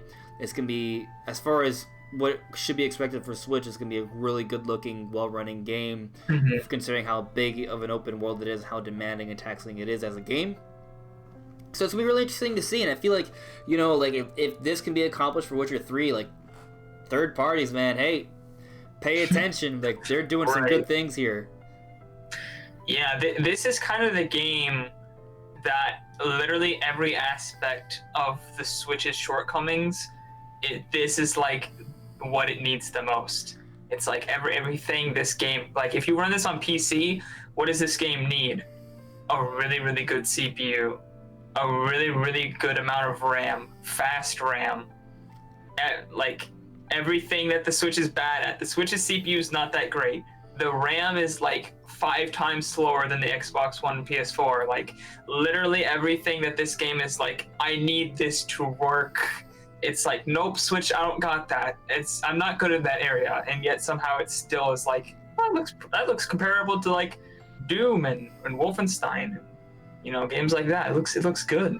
And the fact that they're filling it all in one card, like this, like good on these developers, man, not being like, okay, we're gonna put it on a 16 gigabyte card and you can just download the other 16. Like they're actually putting it on one, like that does cost them more money. So they're putting they're investing into this. They really are. Like that 32 gigabyte card, that costs them more money. I'm really excited for it, man. I think it looks good. I want to see gameplay for it, but it's kind of interesting how whenever we get these AAA third-party ports, they are never really quick to show it off. You know? Yeah. Like, think about how long it took us to see Mortal Kombat on Switch. Like, the game had to come out for us to see gameplay for it. They did not want us to see that game. They were like, nope, do not show this to anybody. Do not film this. Do not let them see. Yeah, it's... Wow. It's been bad for a lot of games in terms of us waiting to see actual gameplay. We still haven't seen Doom Eternal. We've seen a little bit of Wolfenstein Youngblood. That's true. We have not seen Doom Eternal either. I'm wondering if because... well, I don't want to get into that actually. I was about to spoil the video. Could be the Switch Pro, man. Yeah, they could be waiting to show off all these third-party games with the Switch Pro. Which honestly kind of leads us pretty well into the next topic, because we're going to talk about Switch Mini hype. And I feel like we can't go without... you can't... If you're going to talk about Switch Mini, you probably also should talk about Switch Pro. So I think we're pretty much done talking about Witcher 3. Like, it's a kind of a short topic. We're hyped about it. It's such a great-looking port. From what we've seen and heard, I am really interested in it. I'm going to probably buy it on Switch. Even though I could probably get it cheaper elsewhere, I see what they're doing for it. The complete edition, it makes me want it, and I want it. So I'm gonna nerd out on the Switch version, and I'm gonna be happy with it. But let me talk with the chat real quick before we start talking about Switch Pro and Mini. Yes, Cosmix, your Arc needs a major update on Switch. I don't know if it'll get the major update that we want, but for sure. Computer robots. Yeah, Brand made a predictions video for the release dates for Hero and Banjo. Yeah, I haven't even seen your video yet. I think that came out today, right? Yep. Yeah, I had no chance to see it. My predictions are that they'll come out when they're ready. I honestly don't. I don't know. I guess. Let me see. So I could see the Hero coming out maybe sometime in July. I think it's coming out sometime next month. And I guess I would place. Let's see. What comes into July? August, September. I could see Banjo coming out September, or like sometime in September or early October. That's when I kind of see Banjo coming out. It's pretty much following just that 2.5 month sort of like segmentation that you've pointed out, Brandon. Yeah, that's kind of the basis I used in my video. I added a little bit to it over the original theory I had, so you guys check it out. Even people who have heard about that, because I added a couple more things. Got a link to his channel. It's in the description below. Yeah. But yeah, around that time, I agree. Sabbath has a good question for us. He's asking, I have a question. Do you think that all the Switch games can be playable on the Switch Pro? I think they're going to have to make them all playable on the Switch Pro. I'd be surprised otherwise. There was a rumor that Switch Pro was coming and the Resident Evil 2 remake would be exclusive for it. I just don't think that'll be a good look. And at the same time, like Switch Pro is going to be kind of like a deluxe system that's not going to have a large install base. I don't see. I mean, maybe it does end up selling. It probably will still sell millions, but it's just going to be a sliver of the entire install base of Switch owners. I don't see why a company would want to just port over, just for games for Switch Pro if it's not going to sell that much. Like I don't see it. What I think will happen is just that it'll look a lot better on Switch Pro. It may run like crap on the normal Switch, right? That's maybe what's going to happen. They may not even focus on optimization for the regular Switch, and there may even be some controversy around that for some games. Right. But I just don't see them having exclusive games on Switch Pro. If I'm wrong, I'm wrong, but I don't think it'll be a smart move. Yeah, I mean, with the bar set already with the PS4 Pro and the Xbox One X not having any exclusive games, I think it'd be kind of dumb for Nintendo to be like, oh, here's our kind of, same sort of system, but we have exclusive games on it. I feel like they tried that with the new 3DS. They realized it didn't work, didn't try it again. Literally, they did like 2 games. They were like, yeah, that's not working. Let's not do that anymore. And, now it's kind of like a thing that you don't do that. Like, it's a known thing. Don't do. It's a bad idea. Don't do it. Maybe what they could do that would still piss off a lot of people, but might happen, is that, for example, in the case of Resident Evil 2 Remake, what they do, Switch Pro runs a game and it looks pretty good, but normal Switch only runs it when you're connected to the internet because it's cloud. It's a cloud-based game. That I could see them doing that, but and it would piss people off. But like that, I think that's the worst case scenario. Yeah. I feel like, man, if they can get The Witcher 3 running on Switch, you can get some Resident Evil 2 Remake run. True. I think you could. I mean, Resident Evil 2 Remake is not an open world game, from what I know.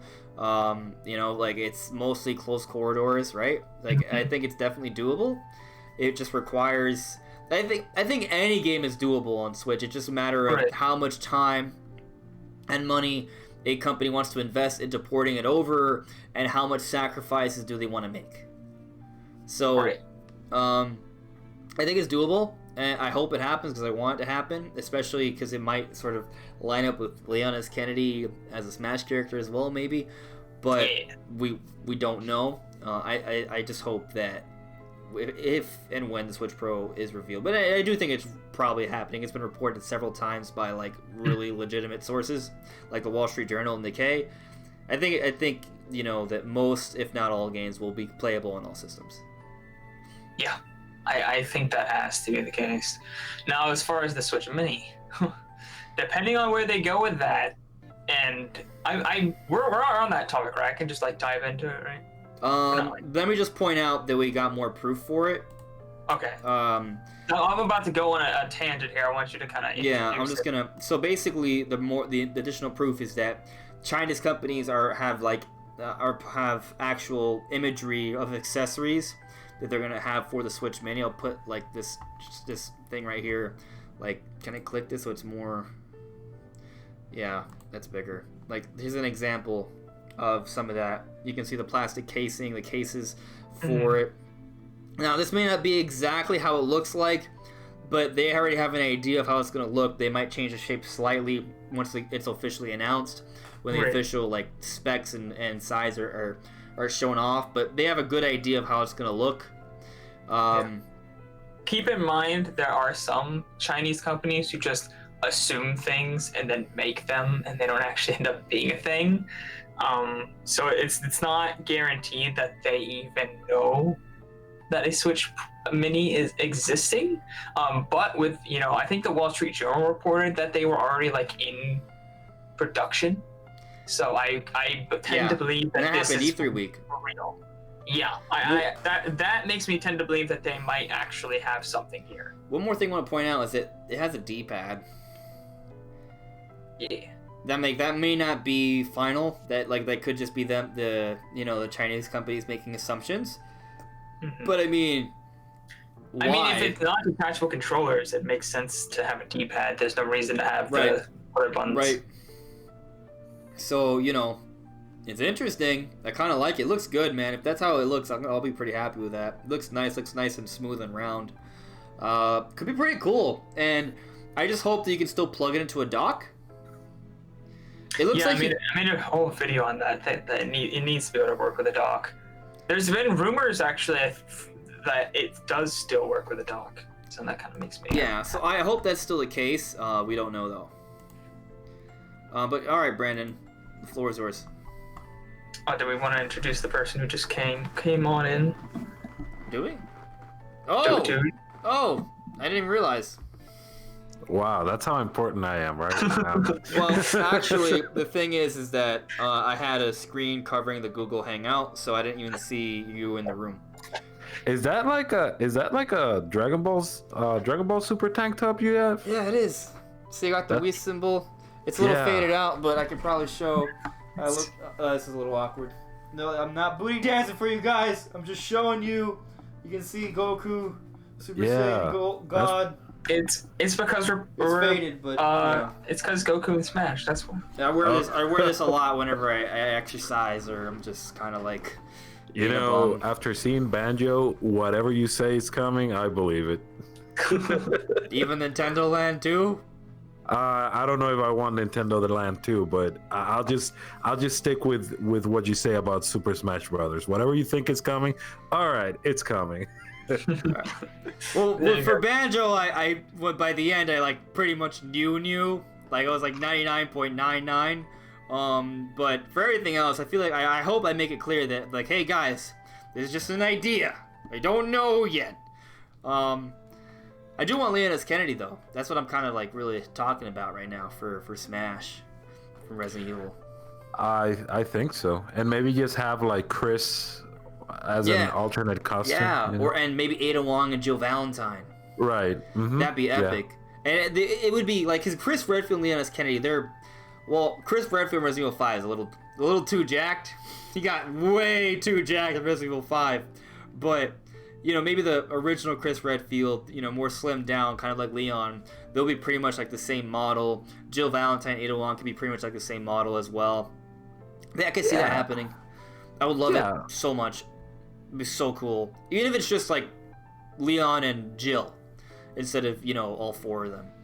I would definitely like Jill in there. She's like my favorite Resident Evil character. Yeah, and on top of that, I've heard some people suggest that maybe they would reveal Jill first and then have Leon as an ult, especially because there's been no female Smash reps for the DLC yet, unless you count Kazooie, the bird on Banjo's back. Yeah, I would love to see that.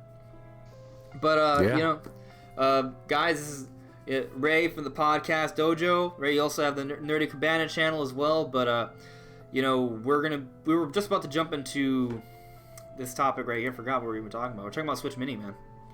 That's right. Yeah. I don't know if you saw the images that I put up, but some Chinese manufacturers already have like imagery for their accessories, how they're going to fit around the Switch Mini, and it basically shows like a Switch Mini, like a Switch with the Joy-Cons attached, and instead of being the left like directional buttons, it's an actual D-pad.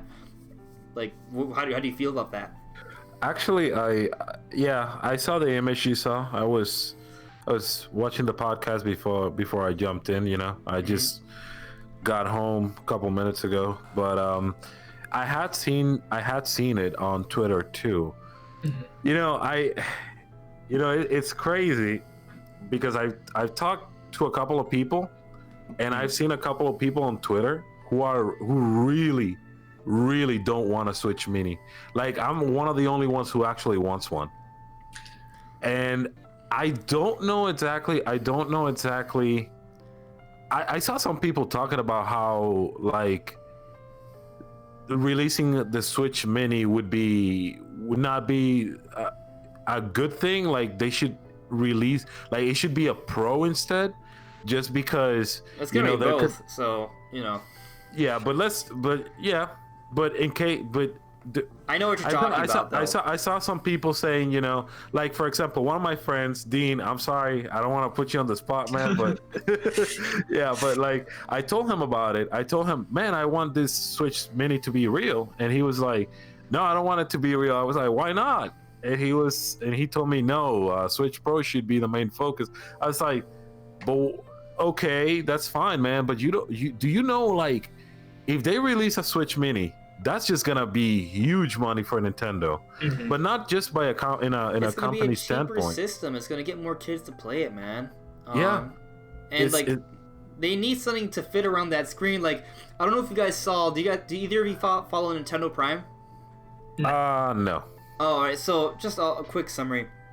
Nintendo Prime's been talking about how he's gonna get his son a Switch for his birthday. He's a little kid, and he put up a video, like a 2-minute video of him just for his son's birthday, just having him open up the Nintendo Switch, and it was really cute. And he's super excited, but like at the same time, like I'm like freaking out because the kid like gets the Switch. He's like, "Oh my god!" I'm like, he's swinging it around like Jesus. Oh, yeah. What are you doing? Like, I'm just. It's gonna break in all of 2 seconds. I mean, I feel like the Switch is pretty durable, like in terms of being chucked around and dropped. But the Joy-Cons, I gotta get new Joy-Cons. My Joy-Cons barely work at all. I can't barely play in handheld mode right now. Like, I just use my Switch Pro controller when I want to play on the TV. Like, it's not portable for me right now. I need to get new Joy-Cons or clean them out, fix them. But I would love the Switch Mini because that Joy-Con issue won't be there, right? And if I ever wanted to buy like a Switch for a kid, Switch Mini, man, those Joy-Cons aren't gonna break. They're there. They're there for good. It's clean. It's nice. And I like that it would have a D-pad. It looks comfortable. It looks like a way nicer looking Vita to me. Yeah, and you know, is what I was telling like Dean and stuff, and he told me, yeah, but they should have a main focus, you know, with Nintendo Switch Pro. I told him, hey, they're gonna sell a lot if they do release a Switch Mini. He said, yeah, but you know, I think that for us players, you're looking at it in the business aspect, which is going to be successful for Nintendo, but for me as a player, I want a Switch Pro because I want a more powerful Switch. I was like, yeah, but I mean, and he also mentioned something very interesting, which was, but what if we do get a Switch Mini? I mean, that could mean that there could be drawbacks. I was like, not necessarily. Just because you're releasing a smaller system, I don't think it necessarily means that it's going to be weaker. I think that's an incorrect assumption, 100%. I think it's going to be the exact same thing. It's going to be the same size, it's just be more geared for portable play. Yeah. I actually think the chip inside might be a newer chip. It might run better. I think it will be the Tegra X2, because that has twice the energy efficiency of the Tegra X1. And it's so old, they can probably get it like so cheap. Like that's a 2016 chip. Like it's barely newer than the Tegra X1, and it'd be perfect for a Switch Mini because you slap that bad boy in there, all of a sudden that 3 to 5 hours goes to 6 to 10 hours of just like that, the same games with the same resolution as the normal Switch, which of course would be awesome for a mini system. And also heat constraints, you can make it so much smaller because you can take out the fan, or at least make like a smaller fan, and you can make it smaller, more room for a bigger battery and things like that. So like I definitely think if they're gonna make a Switch Mini, they're not gonna use the Tegra X1. They'd use a Tegra X2 for sure, because otherwise you can't really shrink it because you need that fan to keep it cool. Otherwise it's gonna overheat. Ray, remember how when you came to the podcast, you said, like literally like 5 minutes ago, that whenever I say something, you're just gonna kind of believe it. The Switch Mini is not gonna be weaker than normal Switch. That's not gonna happen. I think people who think that just kind of don't have a good idea of what they're going for here. Like, it's gonna be the same thing. Right. There is no chip that NVIDIA offers that would be they would have to intentionally make it weaker, like Brandon's saying. Yeah, they literally have to buy a chip set that's like 10 years old that it's not even the same architecture as the current chip. Like, there'd be literally no reason to do that. It's not impossible. Yeah, I'm literally like at 9. You remember how I just said I was 99.99% sure, made sure that Banjo was happening? I'm 99.999% sure that the Switch Mini is going to be just as powerful as a regular Switch. Right. It's just going to be more comfortable for portable play. That's really all it is. It's not going to come with a dock. It's not going to have the extra Joy-Con straps, and it's not going to have the dongle. And because it doesn't have the Joy-Con technologies, it may not even. I hope it has rumble. I feel like it should have rumble, but it should have motion controls too, actually. But it's not going to have like an infrared camera. Like, it's going to be missing some little technologies here and there. It's going to be cheaper. They're probably going to sell it for $200, and it's going to be great. I'm not concerned at all. Yeah, I'm not concerned about it. I'm just kind of hyped. I'm kind of hyped. Well, I'm not sure I'll buy it because I may not need it because I just need to fix my Joy-Cons for my Switch to be fine portably. Yeah, I have no reason to buy it, but I think for people who are big 3DS fans or people who just want something that actually fits in their pocket, because the Switch fits in your pocket. Yeah, maybe if you have like giant cargo shorts or something, it might fit in your pocket. Yeah. I like my Switch case, though. It's like a portable system that's not actually that convenient portably. To be honest, it's really like, even when I bring it on the go, it's kind of like a bother to use on the go. I just realized Ray's not even in the podcast anymore. Oh, there he is. Yo, how long have you been gone for? No, sorry, man. You were really quiet. I was like, "What's going on? Where is he? Is he? It's not like that when we said that the Switch Mini is gonna be." I heard everything you guys said. I just had to. I hit the wrong button and I left the call. Yeah, no. But I agree with what you guys are saying. I mean, well, obviously, when Brandon starts getting like technological about things, I'm like, okay, I believe you, man. I believe you because I don't know anything of what you're saying. So if what you're saying, he made a great point though that NVIDIA literally doesn't have like a weaker chip they can use. Like, so even if Nintendo wanted it to be weaker, it'd be really hard to do. But see, that's what I thought. If we're gonna have a Switch, it's going to be a smaller Switch, but it's gonna be revised somehow. They're not gonna give us a worse system than what we have. You know, like I'm not sure where some people are getting these assumptions. I think what it is that they don't know much about the chipsets that we've heard about they don't know anything in terms of NVIDIA technology. They know nothing about, and they're really just basing it off like prior knowledge of old, like Game Boys and stuff. Like, oh, smaller means weaker. Like that's literally what people are just interpreting. Oh, smaller must mean weaker, right? And but even that, I mean, when you look at past examples on Nintendo consoles, that logic doesn't really match. Like the 2DS is not weaker. The Game Boy Advance Micro ran games the same as far as I know. Exactly. New technology is always getting more efficient, more small. I mean, every new iPhone's like, I am 0.22 millimeters smaller than the previous iPhone. Like, I feel like it's a known thing that technology gets smaller. Right. Yeah. So like, I understand. I don't mean to interrupt. I don't mean to interrupt you, Andres. But another thing that I've seen a couple people, and this has been people like on Twitter just randomly that I've seen, is, well, if you want a Switch, why would you want a Switch Mini? I mean, you might as well stay on with the 3DS if that's the case. I'm like, well, you're not gonna get those killer apps, you know, on the 3DS. You know, that's like saying, oh, if you don't, like, that's like saying, oh, just get a DS instead of a 3DS. Yeah. So just whenever we get The Witcher 3 on 3DS, then okay, you know, then I'll keep my 3DS. In the meanwhile, no. Can you imagine Witcher 3 on 3DS? It would have to look like an N-Gage game. Yeah.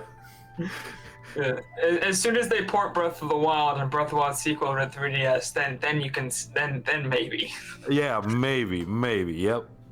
No. Yeah, I don't see that. But I do agree that if the Switch Mini ran games worse, that would be bad. But there's no way that's happening. That's not happening. Especially for like third parties. Like imagine Doom being even worse on handheld. Like it's already pretty bad. And I think, I mean, who actually think? I don't think the Switch Mini is gonna be called Switch Mini. It's gonna have another name. Right. It might be like Switch Lite or something. I like our plus and minus idea from way back that we've. Yeah, I like that idea, but I think people made also a good point that calling Switch Minus suggests something lesser, and it would be lesser physically speaking, but not lesser quality-wise or technology-wise. Right. So I think like Switch Lite would be cool. They could still call it Switch Plus and Switch Lite. Like those are two positive sort of things, but. It's gonna be fine. I think people are worrying about this, but business-wise, it makes a lot of sense. It's gonna get a lot more people to have Switches, which is just gonna mean more third-party games, right? So the more people that have Switches, it means more games, right? More developers working on Switch, more developers more comfortable with Switch. It also means more people playing games online. So Switch Mini doesn't really hurt current Switch fans in any way. Right. And it's not like they make a Switch Mini and all of a sudden they're not putting their all into a Switch Pro. They can make two systems at once. They can make two systems. There's a lot of people in this world, right? It's kind of like, oh, like I've heard this argument, and this actually might have more debate. But I've heard this some people make the argument, oh, why is Game Freak working on Town? They should be focused entirely on Pokemon Sword and Shield. Like, developers work on more than one game. That's pretty normal. Most developers are working on multiple projects at once. Honestly, I would be really upset if Game Freak was just paying attention just to Pokemon and not on other games that were already announced. Like, I know we haven't seen much of Town. Yeah, they haven't said anything on it. Yeah, but I would like to see more and what it's about, you know? We just got a little bit of information and just a small trailer, but I want to see more, you know? Delayed. I know Pokemon is going to be great, but I want to see more of Town, you know? I think we'll see it during the September Nintendo Direct. Yeah. Or whenever the next major Direct is, I think that's when we'll see it, hopefully. It would suck if that got canceled. That would suck. Yeah, absolutely. But I mean, it would go to show you that if they did have to cancel, it's because they're prioritizing Sword and Shield, right? Yeah, but I'm not worried about Switch Mini, though. I think it's going to be great. If anything, I'm more worried about Switch Pro because, one, I don't know when that's coming out. And two, as we talked about earlier in the chat, like, there is some concern that they may have some exclusives. I don't think that's the right way for them to go. I don't think they'll ultimately will do that, but there's a part of me that thinks they might. I'm not going to lie, right? I think there's a chance. I would guess no, but I am concerned that they might, you know? I could see strictly third-party stuff. I don't think we're going to see anything like... No, Nintendo won't. Nintendo won't Chronicles. No, that's not happening. Yes. No. I could see some third parties being like, hey, we are only going to bring this to Switch if you let us bring in the Switch Pro. It's either Switch Pro or nothing. So Nintendo might say yes to that just because it's like, well, it's either you get it on something or you get it on nothing. So we might as well get it on something. Just because it's probably it'll probably be way easier to develop for the Switch Pro. To be honest, it's going to be a much closer. But I feel that I feel like it will also depend on the type of developers. Because if you're talking about like Western developers, I see them doing more of that.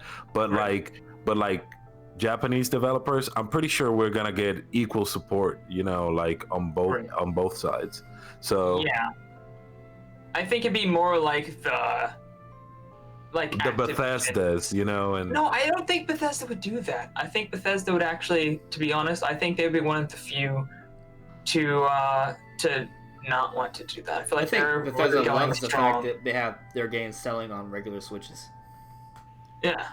They make money. I think something like Activision might be like, we're only gonna put Call of Duty on the Switch Pro because we're lazy like that because we're Activision. Yeah, or EA. Yeah. Maybe, yeah, definitely. But here's EA. the thing, though: the money, they're losing out on money when they do that. There's gonna be way more people who are gonna have regular Switches and Switch Minis. Like Switch Pro is going to be is going to sell the least of the three models. It's going to sell the least. Like, it may still sell a few million. Switch Pro, I don't think the Switch Pro is going to be so far ahead of the normal Switch that they can't just do a little more work and get it on the normal Switch. It's not like you're going to be like, oh, this is the Switch Pro. All of a sudden, we're running, Doom Eternal at 4K, 60 frames per second, ultra textures. Now we have to go from that to the normal Switch. No, it's going to be like, okay, now on the Switch Pro, we got, maybe like 900p on the Switch Pro instead of like the really, really like under 720p. Yeah, I feel like Switch Pro is going to be more like a portable Xbox One. Yeah, it's going to be like, okay, Switch Pro, we make it for the Switch Pro, we lower the resolution a bit, maybe we don't go for 60, maybe we go for 30, and then it works on the normal Switch. Like, it's not going to be like so far ahead that there's going to be like all this work that they need to do to lower it down to the Switch, the normal Switch. It's going to be, I don't think it'd be that much more work to port it to both. No, I don't think so. I think it'll be fine. So do you guys think we'll see Switch Pro announced soon? Like, we believe Switch Mini is like right around the corner, but is the Switch Pro also be talked about at the same time? Right. I actually have a video coming out tomorrow about that, but I will say I do think it's going to be announced pretty soon. The same time? Yeah, probably at the same time. What do you think, Ray? Probably at the same time as well. Yeah, my personal theory is that they're going to have an event or a direct something where they reveal both, right? And they showcase some third-party games that kind of need it, right? Mm-hmm. That need a Switch Pro. Like, maybe that's when they show off Doom Eternal. Maybe that's when they show off Witcher 3. Maybe that's when they show off, and maybe even announce Resident Evil 2 Remake for Switch. Like, that would be really cool. I would love to see that. I hope it happens. I'm not saying it's super likely, but I can kind of see them doing that, showcasing some games like that. That'd be really, really awesome.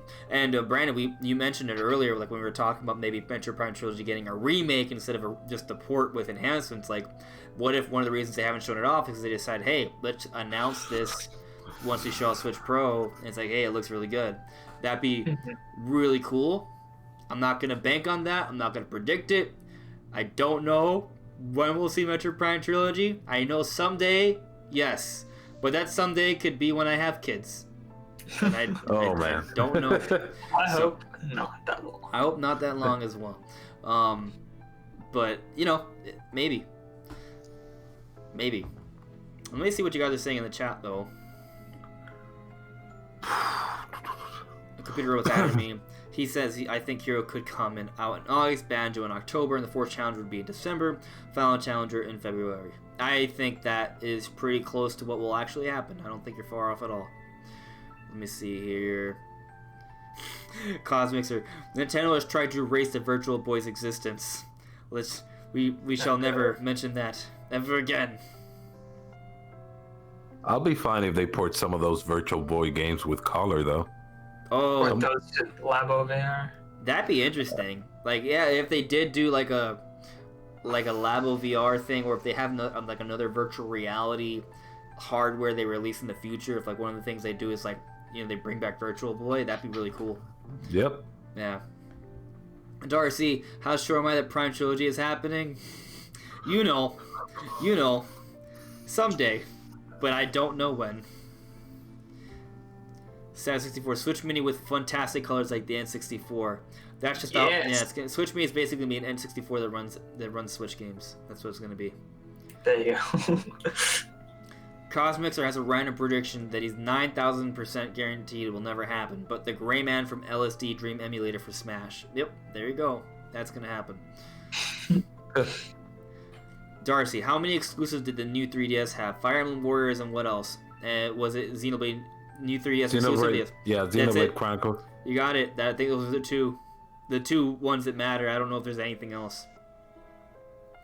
Sabbath, I see the Switch Mini coming out this year and the Switch Pro next year. I kind of am with you on that. I could see Switch Pro coming out like early next year with Metroid Prime trilogy, but I didn't say anything. Darcy just literally just said, if I had $1 for every time Andres mentioned Metroid Prime trilogy, you'd be a rich person. You'd have at least $100. Yeah, but you know, MP, that you know what I'm referring to. Maybe early next year with the Switch Pro. Yeah, maybe not. I'm just not gonna make any predictions on it. I'm not gonna talk about it. But is there anything else you guys want to sort of say on Switch Mini or Switch Pro before we move on to our final and most epic topic? None other than that I'm gonna make a video on it very soon, so stay tuned. Okay. I want a Switch Mini. I don't care what anybody says. I want it. Well, actually, like, do you want a Switch Pro and a Mini? I want both. Dude, like, I'm a huge Nintendo Switch fan. I want both. You want everything? I want everything. He wants all the things. I want the Mini. I want the Pro. But I was just kind of surprised. How are you gonna feel about your other Switch? Are you just gonna put it in a dumpster or something? What? When you have a Switch Pro and a Mini, will you have any need for a normal Switch? You know, that's a good question. I don't know. I can tell you that I used to, not anymore, but I used to have the regular 3DS, the new 3DS, and the 3DS XL. I had 3DSs, man. Nice. Yeah. I guess, I love that console. I love that handheld. Yeah, it was really good. I guess the regular 3DS could just basically become like the regular Switch could basically just become like the regular 3DS, right? Where it just will be the original that people will come back to and be like, oh, so that's what we used to use when we played Switch games. Yeah, it's going to be available, but nobody's going to have like any reason to buy it. It might get discontinued after, not immediately, but maybe in a couple of years. They just focus on Switch Mini and Switch Pro, right? Unless the Switch Mini is just like actually doesn't connect to a dock, which I doubt happen. I feel like the Switch Mini is just gonna be something you buy. You can buy it out separately if you want to play on your TV. It's gonna have better battery life. It's gonna be more portable, and then if you want the better, but it's gonna run everything the same. So if you want something better, you get the Pro. Yeah, what would be the point of a regular, like buying a regular Switch? This time next year, a regular Switch obsolete. I'm calling it. Yeah, there's no point. Well, I mean, Switch Mini might already make regular Switch obsolete if you can just plug it into a dock, right? Like, if you already have a Pro Controller and you have the Switch... well, there's the whole Joy-Con thing, right? You got the Joy-Cons, so there's that. I mean, you could just buy separate Joy-Cons and you can pair them up. It's not like... I don't even know why I want a Switch Mini. I just want one, man. It looks good. Like, those little... Yeah, they look cool. It just looks cool. I saw the designs and the picture you showed. I want to hold it. I just want to hold it, feel those round corners, play with that D-pad. Like man, I'm right there. I mean, I see the appeal, man. Because every time I bring my Switch in the go, it's just kind of a cumbersome experience. I feel like I might break it. It's kind of, it's just kind of too big. And it's kind of hard to carry around, and I always feel like it's gonna get damaged in my backpack or something. Like a Switch Mini would be so much easier to carry around. It'd probably be built. I don't think it's gonna be that much smaller though. It's gonna be smaller, but not like a lot. Yeah, my kind of idea is that they'll shrink it down to the actual screen. So like this, like there'll be like a small bezel, obviously, because it's not gonna be like right to the screen. But then it's just gonna like. I love your Joy-Con skins, by the way. And it'll just be like, yes, my Joy-Con skins are awesome. But it's just going to be like, so instead of the bezel, do like a tiny bezel, and then the controllers just start there. Maybe the screen's a tiny bit smaller, but I think the screen actually might be roughly the same size. That's interesting. I I'm just concerned about if the Switch Mini can fit into a dock. Because if those Joy-Cons stick, if the control sticks stick out, it won't fit inside the dock. I think there'll be a separate dock you buy for it. Oh. I don't think it'll be the same dock. See, that's the thing. That's one thing that would bother me. If they release a Switch Mini and it doesn't fit into a dock, I just see it like everything should work together. Everything should work together. I feel like it'd be a missed opportunity. You have all these docks out there already. Just have it be usable with it. And I don't think they I mean, they could shave off like a few centimeters and it could still fit in, and the sticks could stick out. Unless the sticks are sliders, then it might even just fit in regardless. Please no. Nobody wants to do this. That will actually make the Switch Mini like terrible for me. Like really? I'd never get one. If it's those things suck. I thought they were okay. No. I mean, I guess they're not okay. They're the worst. I guess we'll just have to agree to disagree. I will tell you that I was really glad because remember with the Wii U when they originally revealed it, they had sliders instead of joysticks. I'm glad they changed that because that would have been bad. That would have been bad. Yeah, that would have been bad, and it'd be bad if it was on the Switch Mini too. It'd just be bad. It'd be a bad time. Yeah, dude, that was kind of scary. Imagine trying to play Doom. I was terrified then, actually. Think about that. Remember when the Wii was first revealed in 2011? They had these slider pads, and there was no high-profile games revealed for the Wii U. So I'm like, Jesus Christ, there's no killer apps coming. There's using slider pads instead of actual joysticks. Just imagine trying to play a first-person shooter with sliders. Like, that'd be, like, actually the worst experience ever. Like, imagine trying to play Doom with 2 slider pads. That'd be horrible. You can't... Horrible, man. Controlling with slider pads is not very nice. I mean, it sounds good as a joystick, but I feel like it's not that bad. It's actually terrible. Like, it's 30% as good as a joystick. Yeah. I don't hate it as much as you guys, but I agree that they should have joysticks. So, we'll see what happens. Maybe soon. Maybe there's an announcement coming real soon. Like I hope, because I'm pre-ordering it. So, I love how it looks. I don't know. I honestly, like, the way that I'm, whenever it does come out, like, the way I want to do it is that I want to keep my regular Switch on the dock. So that's going to be, like, me for whenever I want to play TV, and then the other one is the one that I'm going to take out. I know it defeats the whole purpose of the regular Switch being, like, a hybrid console, but that's more than likely how I'm going to use it. I see what you're saying. I'm curious how data transfer will be, because obviously with one Switch it's easy just to pull it out and continue playing. But if you have 2 Switches, then you either have to play games exclusively on one or the other, or you have to transfer data every time you want to play on the other one. That's gonna be a pain, yeah. I feel like that's gonna be one of the situations where that's something I can see Nintendo botching.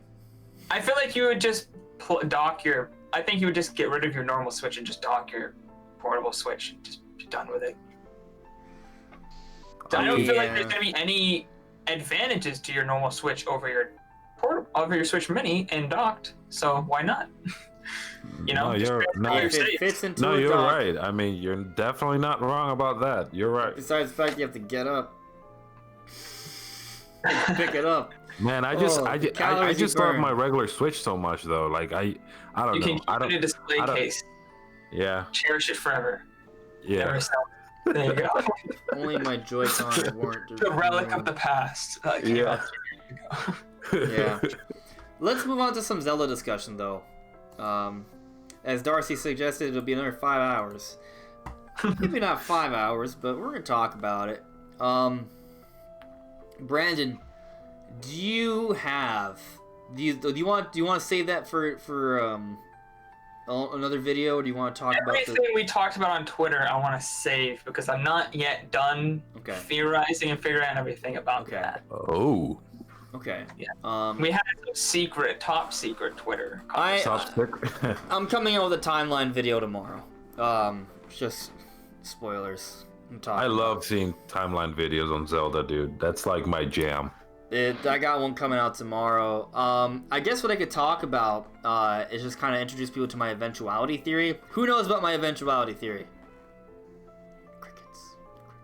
Okay. Right? Well, you can't see me, but I was raising my hand. Oh, okay. Oh, okay. Everybody. So I'll just talk about my eventuality theory. Basically, my eventuality theory, it's not quite convergence theory, but I think it has a similar effect. Right? It answers the questions that we have about Breath of the Wild. So here's a problem with the Breath of the Wild timeline situation, right? Nintendo plays Breath of the Wild deep into the timeline for Zelda. But it's not specified where in the timeline it falls, it's just deep in there. Right? And people have been debating where Breath of the Wild falls because there's contradictory details. Like, you have the Lynels that have only been seen in the downfall timeline before Breath of the Wild.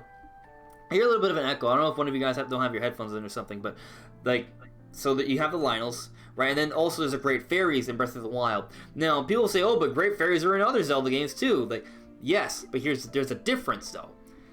Only in games in the downfall timeline do you see Great Fairies that need rupees to be restored.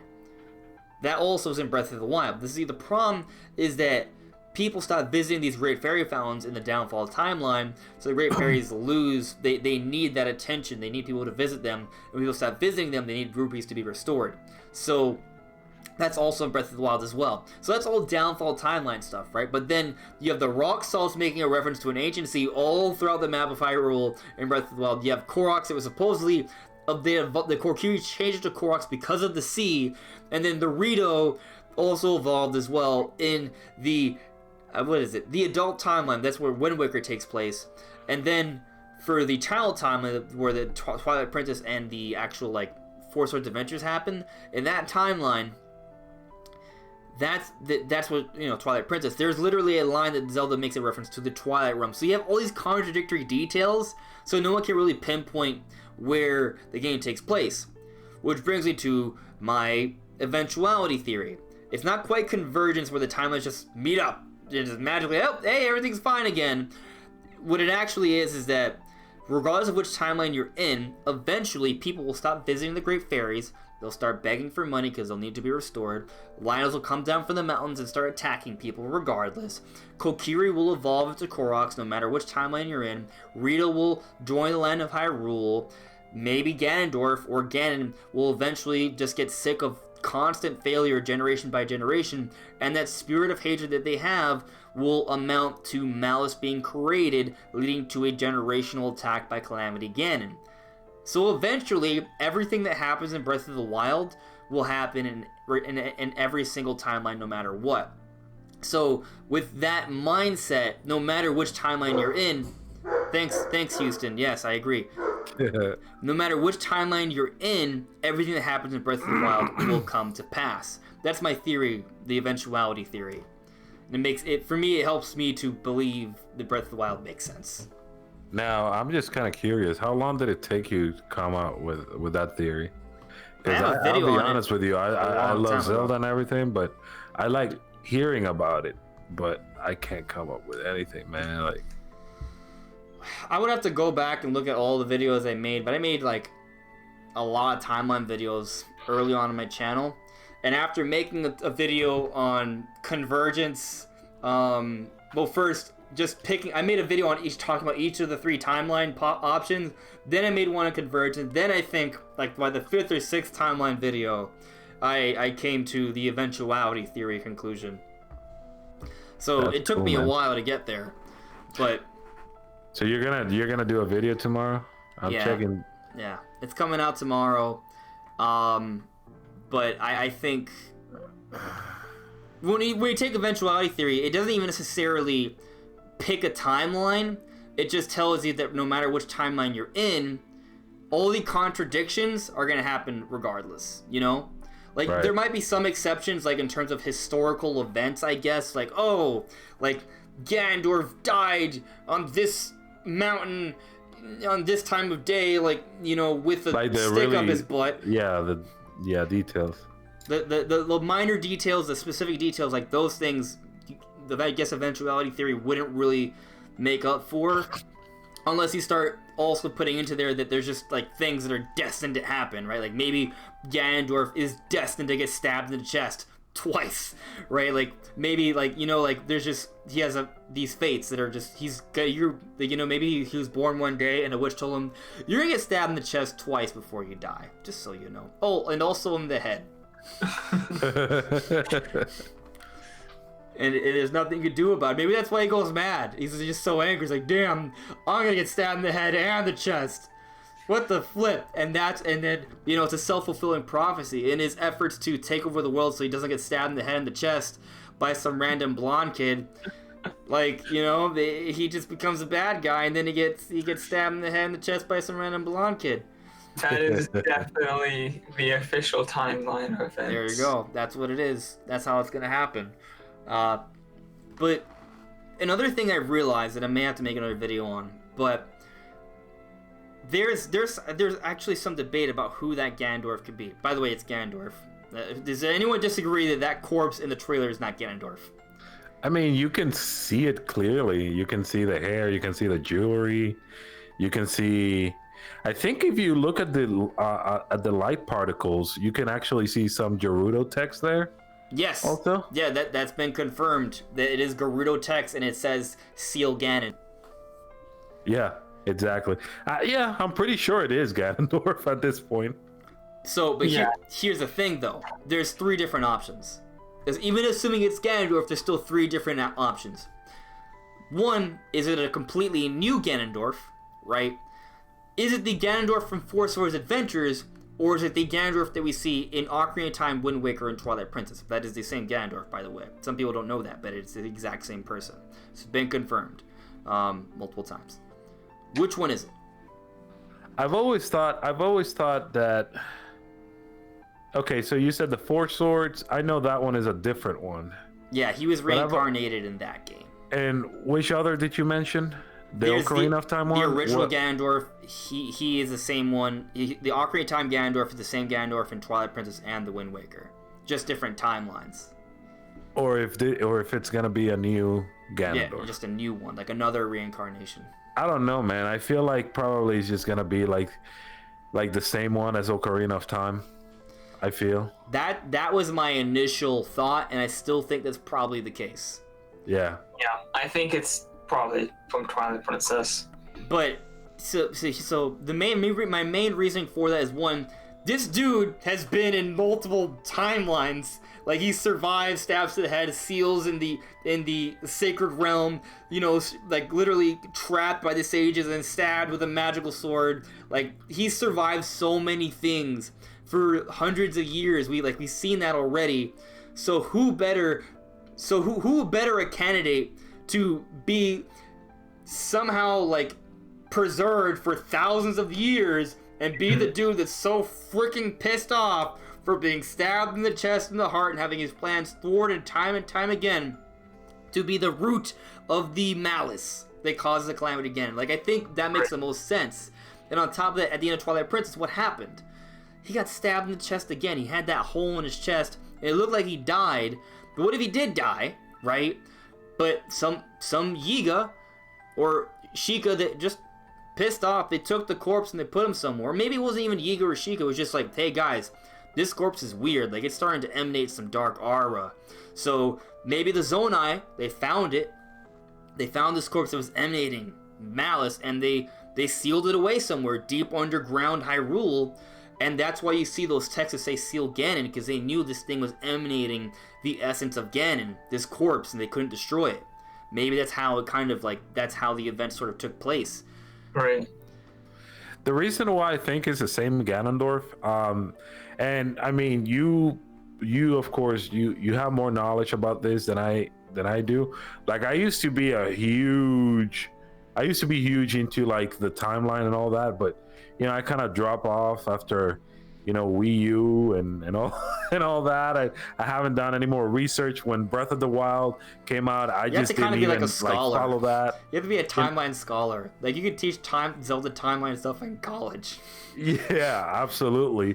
But I would think that the reason why I think it's the same Ganondorf is because, to my understanding, it's always been the idea to have that same entity, you know, to have Ganon within him. You know what I'm saying? Like, the same person.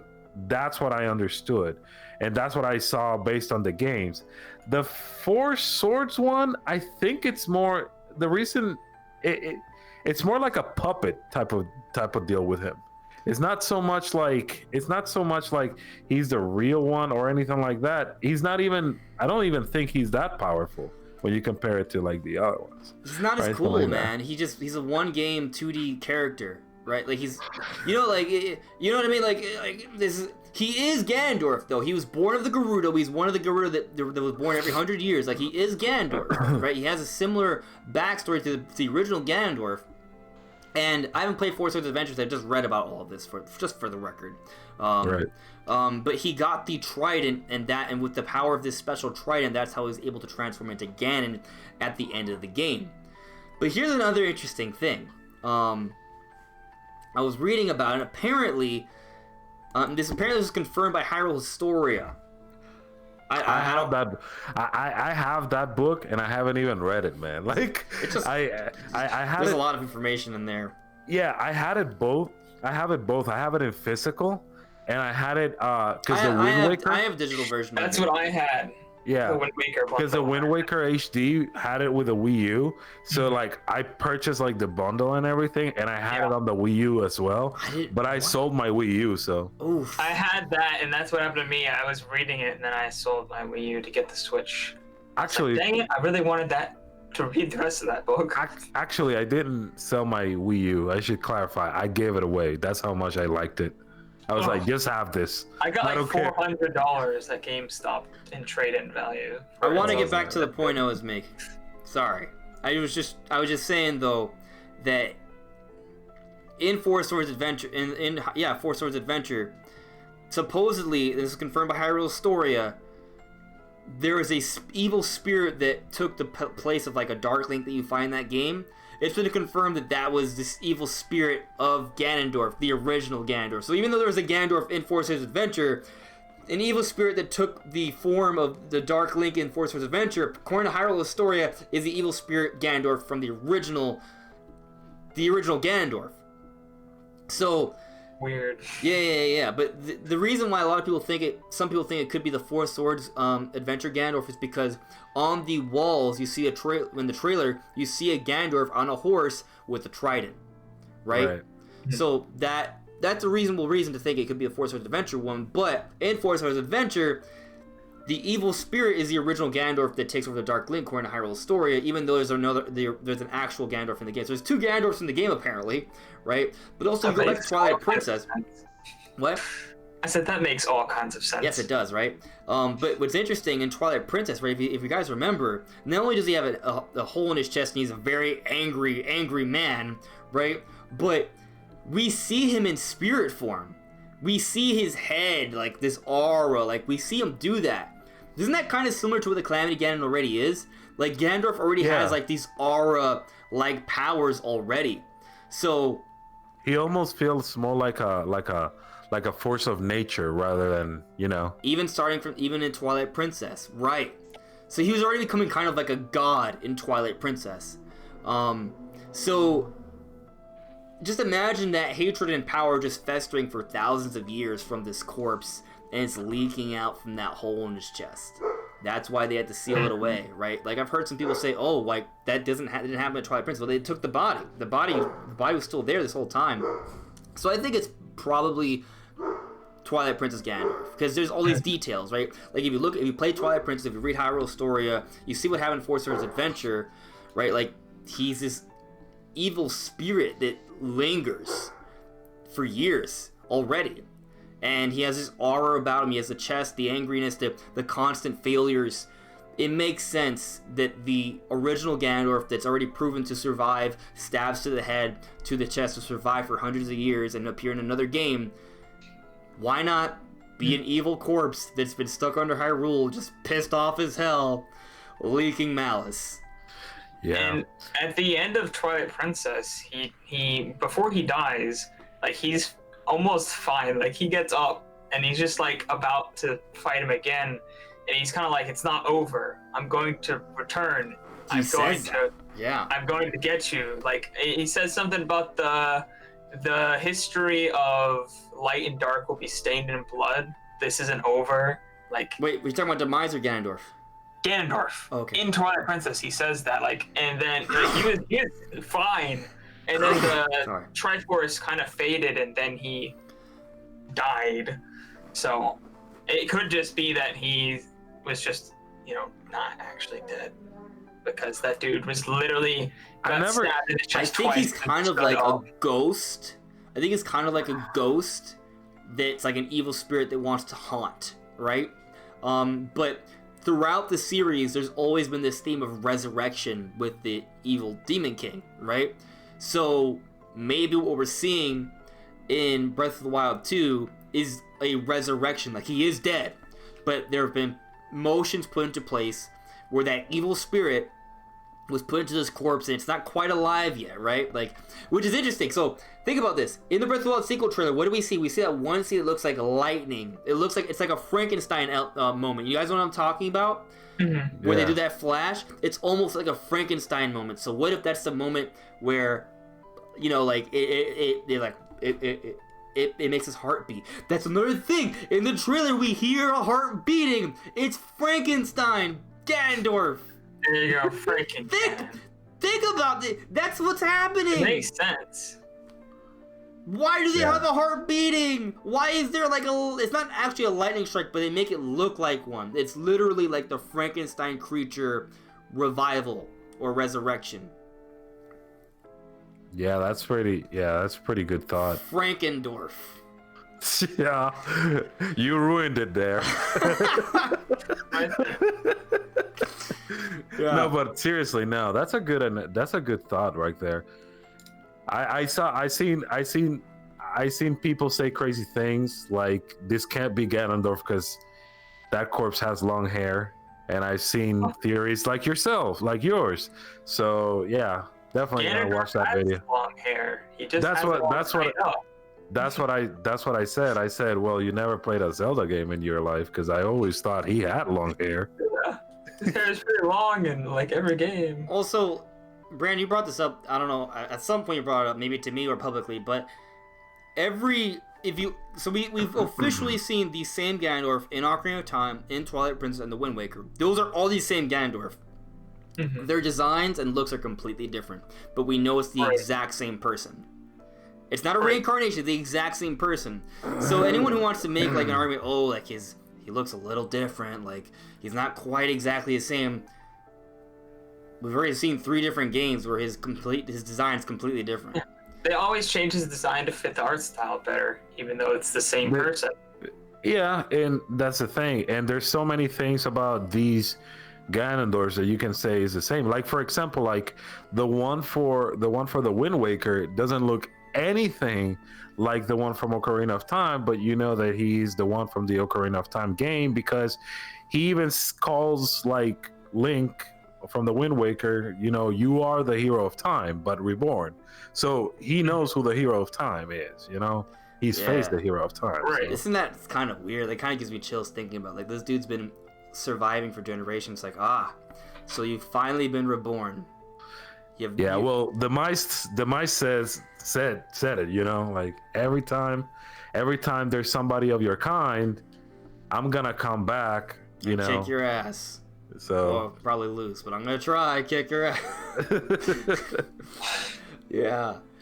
Oh man, do you think this Ganondorf is gonna be like insanely powerful? I want him to be like the strongest Ganondorf like of all time. I feel like with how powerful the Malice version that was just his pissed off aura. That was just being sealed away. Like he's like half sealed at that point. That's like half aura power. It's not even full aura power. No.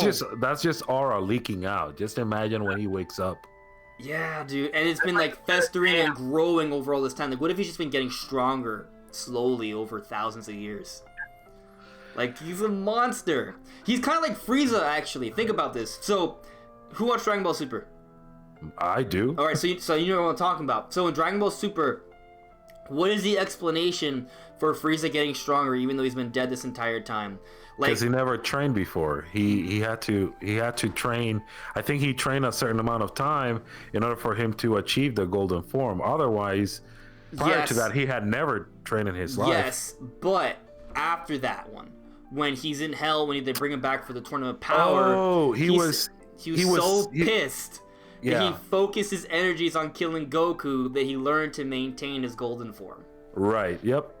So his anger made him stronger. He was doing that mental training. Feels like in Bleach when he conquers his Pfizer form. Do you remember that? I remember that. I'm trying to, and you're gonna have to rejog my memory a little bit more. It's fine. It's too much to go into for this. Okay. But the point is though, like that thought of just even though you're like dead, the anger is just festering. It's increasing your level of focus and thus also making you stronger. Ganondorf has just been freaking pissed off for thousands of years. He's like, oh, I'm gonna kick his ass. Every time he comes back to life, I'm gonna run for Hyrule, and like it's just that anger's just been building up over time. Like I hope they make this dude a monster of monsters. I hope so too, man. Yeah. I really hope one of my favorite Ganondorf battles was the one on the Wind Waker. Yes. I thought that was so epic. So I really hope they give us something really epic to look forward to. I don't think they really had an epic boss fight in Breath of the Wild. That's one of my critiques. Like one of my favorite things about the Zelda series is having these giant boss battle fights and it's super epic. Yeah. I think they kind of missed it with Breath of the Wild when it came to the dungeon fights. The Lynels were cool as hell. Like the overall bosses were cool, but they needed like some dungeon bosses that were epic, and I kind of feel like they fell a little flat. I hope in this game they have like some really epic boss fights, including a super climactic, super scary, like you think you're screwed kind of fight against Ganondorf.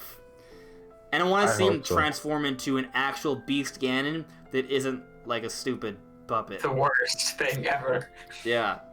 I wanted to it'd be cool if like you fight Ganondorf in like this giant muscular zombie reincarnated form, and then he transforms into Beast Ganon, and it'll be an interesting moment because you'll think maybe they'll even do some sort of nods like, oh, remember when you had to fight the Beast Ganon as Calamity?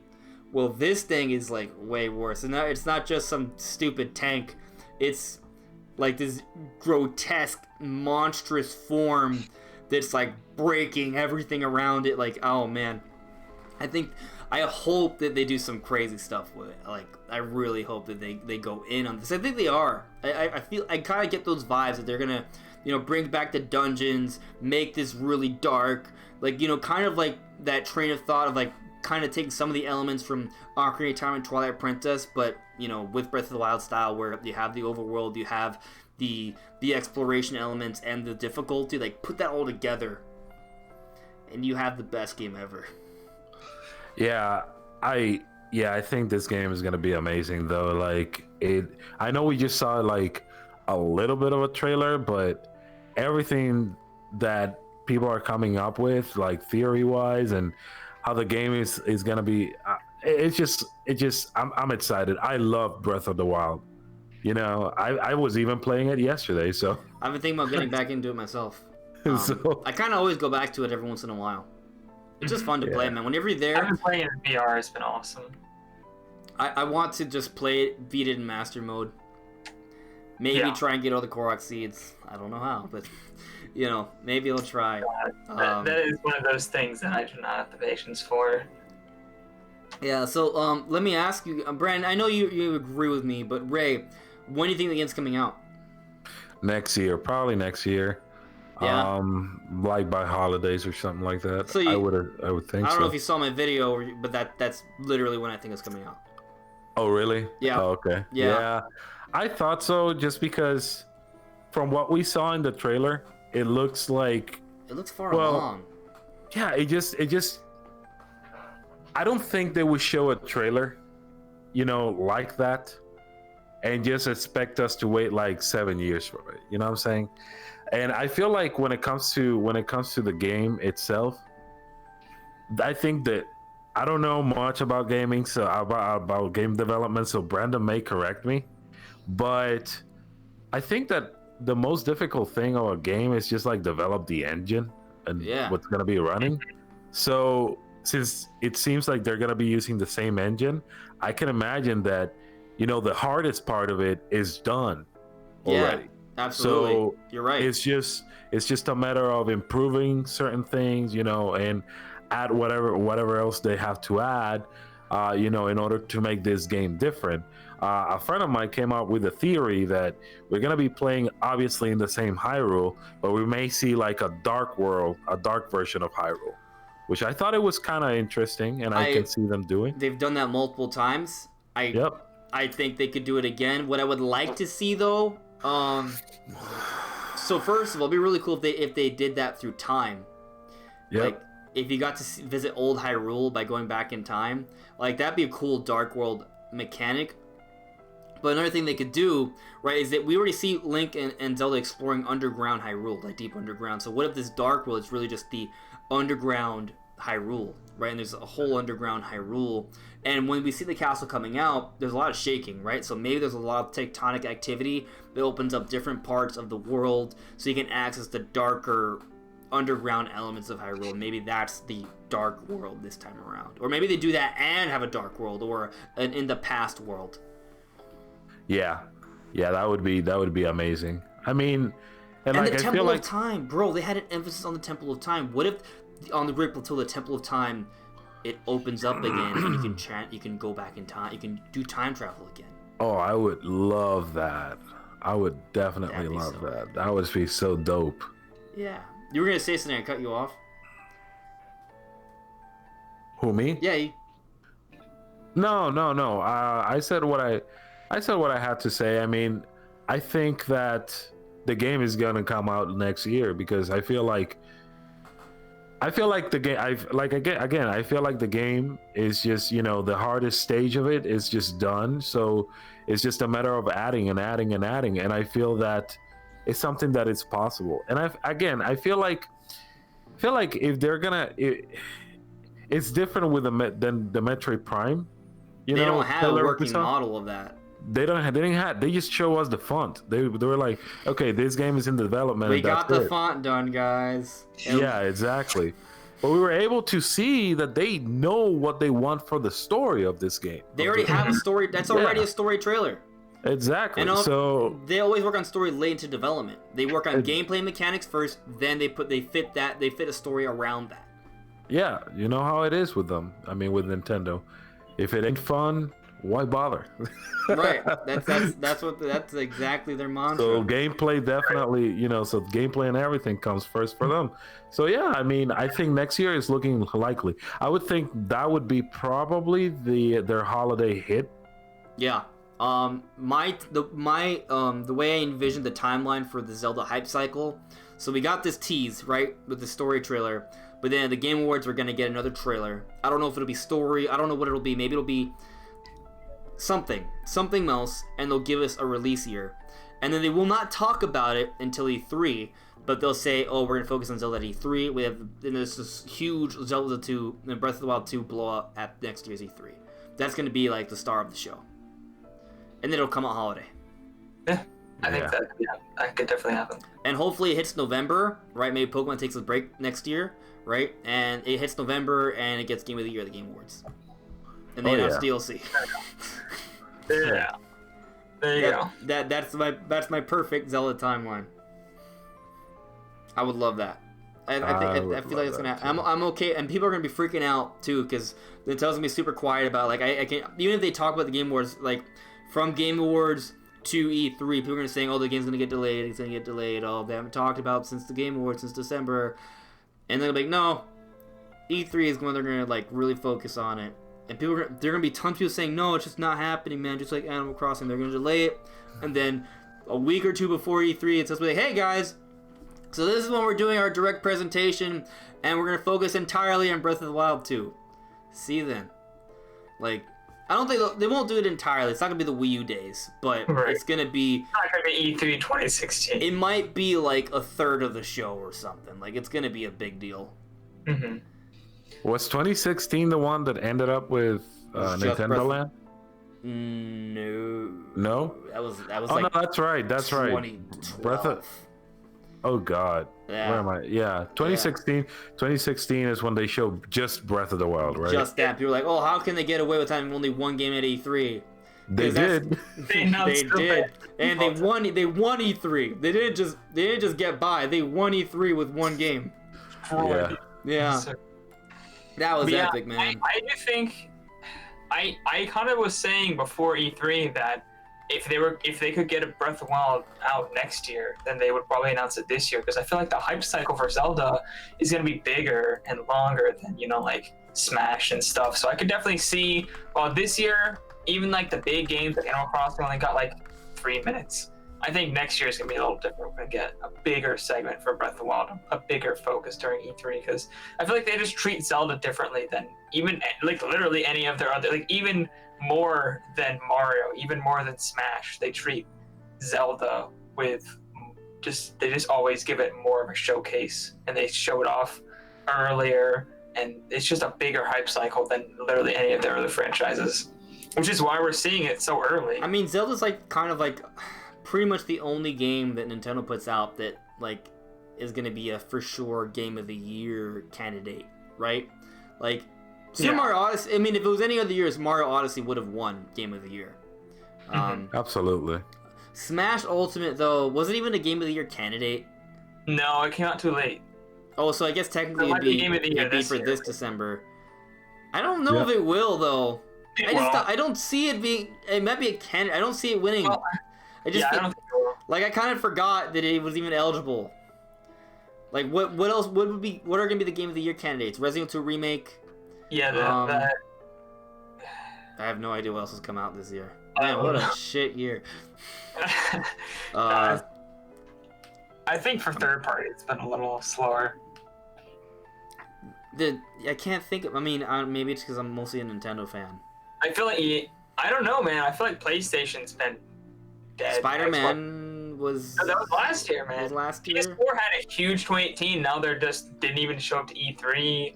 Xbox is Xbox. So of course, they're not going to have anything. Did they have anything come out for early 2019? No, not really. Yeah, I can't think of anything. No. Man, after Spider-Man and God of War and all that, it's just been. Yeah, well, maybe you're right. Maybe Smash Ultimate will be one of those candidates. Yeah, I mean, I can see being a candidate. It'd be interesting. It would be interesting to see if Smash Ultimate wins. You know what? With the DLC hype train, maybe it has a shot. Mm-hmm. Yeah. I definitely think it's most likely a Nintendo game will win this year, Game of the Year, just because Nintendo games. I feel like there hasn't really been much other than Resident Evil 2. I think that has a really good shot. Yeah. That's actually, honestly, that's probably gonna win. Let's be honest here. I don't know. I'm kind of pissed that Xenoblade 2 didn't even get into the RPG category. Like they just completely forgot it existed. You know what could win is not Toy Story. What is it? The Disney game. Kingdom Hearts. Kingdom Hearts 3. Didn't that come out this year? I don't think it's gonna. It wasn't reviewed that highly. It might be a candidate, but it won't win. It will not win. That game. I gotta tell you something, man. That game had to be the most disappointing game, like that was ever. Like what, 13, 15 years in the making? How long? Dude, I'll tell you this. I really got into like Kingdom Hearts back in the day. Like the first one came out, I think it was either 2002 or 2003, something like that. And when I played the first game, I loved it. And then the second game, it came out a couple of years after, and I got it and I finished it. And I've been waiting for a freaking game since I was in 11th grade in high school, bro. And we knew that a third game was coming, but we didn't get it until this year. And I said, I swear to God, Kingdom Hearts 3 better be the best Kingdom Hearts game ever done. And when this game came out, I was like, what is this? I mean, it's not bad, but dang it, I've been waiting since I was in 11th grade. What the heck? I feel like they focused on like graphics for that game. They're just like, we're gonna make like the closest it can be to the movies, and they're like, oh, gameplay is a thing. Oh yeah. Oh yeah. Like, it honestly doesn't look that fun to play. Like it looks beautiful, and like Toy Story looked like really close to the movie and all that good stuff. I played a lot of it with my cousin. She got it. She's also a Kingdom Hearts fan, and I played it for a few hours with her a couple times. And after playing it, like, one, I don't see how they can't port it over to Switch. Just saying, I don't see it really as that intensive. It's not open world. It's all, like, cel-shaded, simple textures. Like, it looks so simple to me. Like, it's pretty, don't get me wrong. I just don't see how it can't be ported to Switch. I really don't. It looks pretty easy to do, in my opinion. But the camera sucks. They need some camera work. The camera sucks a lot. And another thing I found with this game, I thought it was a good game. I just didn't. It's not like a game of the year kind of game.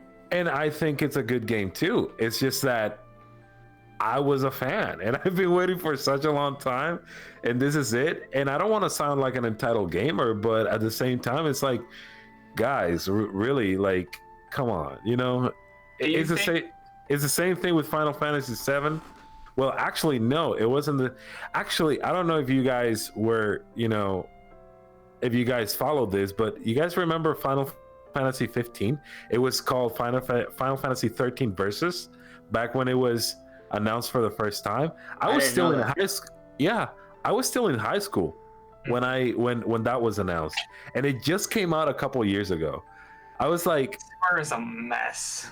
Yeah, so it's like, what about Final Fantasy 14? Like, I heard Final Fantasy 13 got like multiple games or something, and 14 is like the MMO online one, right? Yeah, it's the MMO. Oh, okay. Yeah, so okay. I mean, I heard good reviews about it, but I don't like MMOs myself, so right. It's like, you know. Yeah, I mean, I wanted to pick up Final Fantasy 15, but like it was never.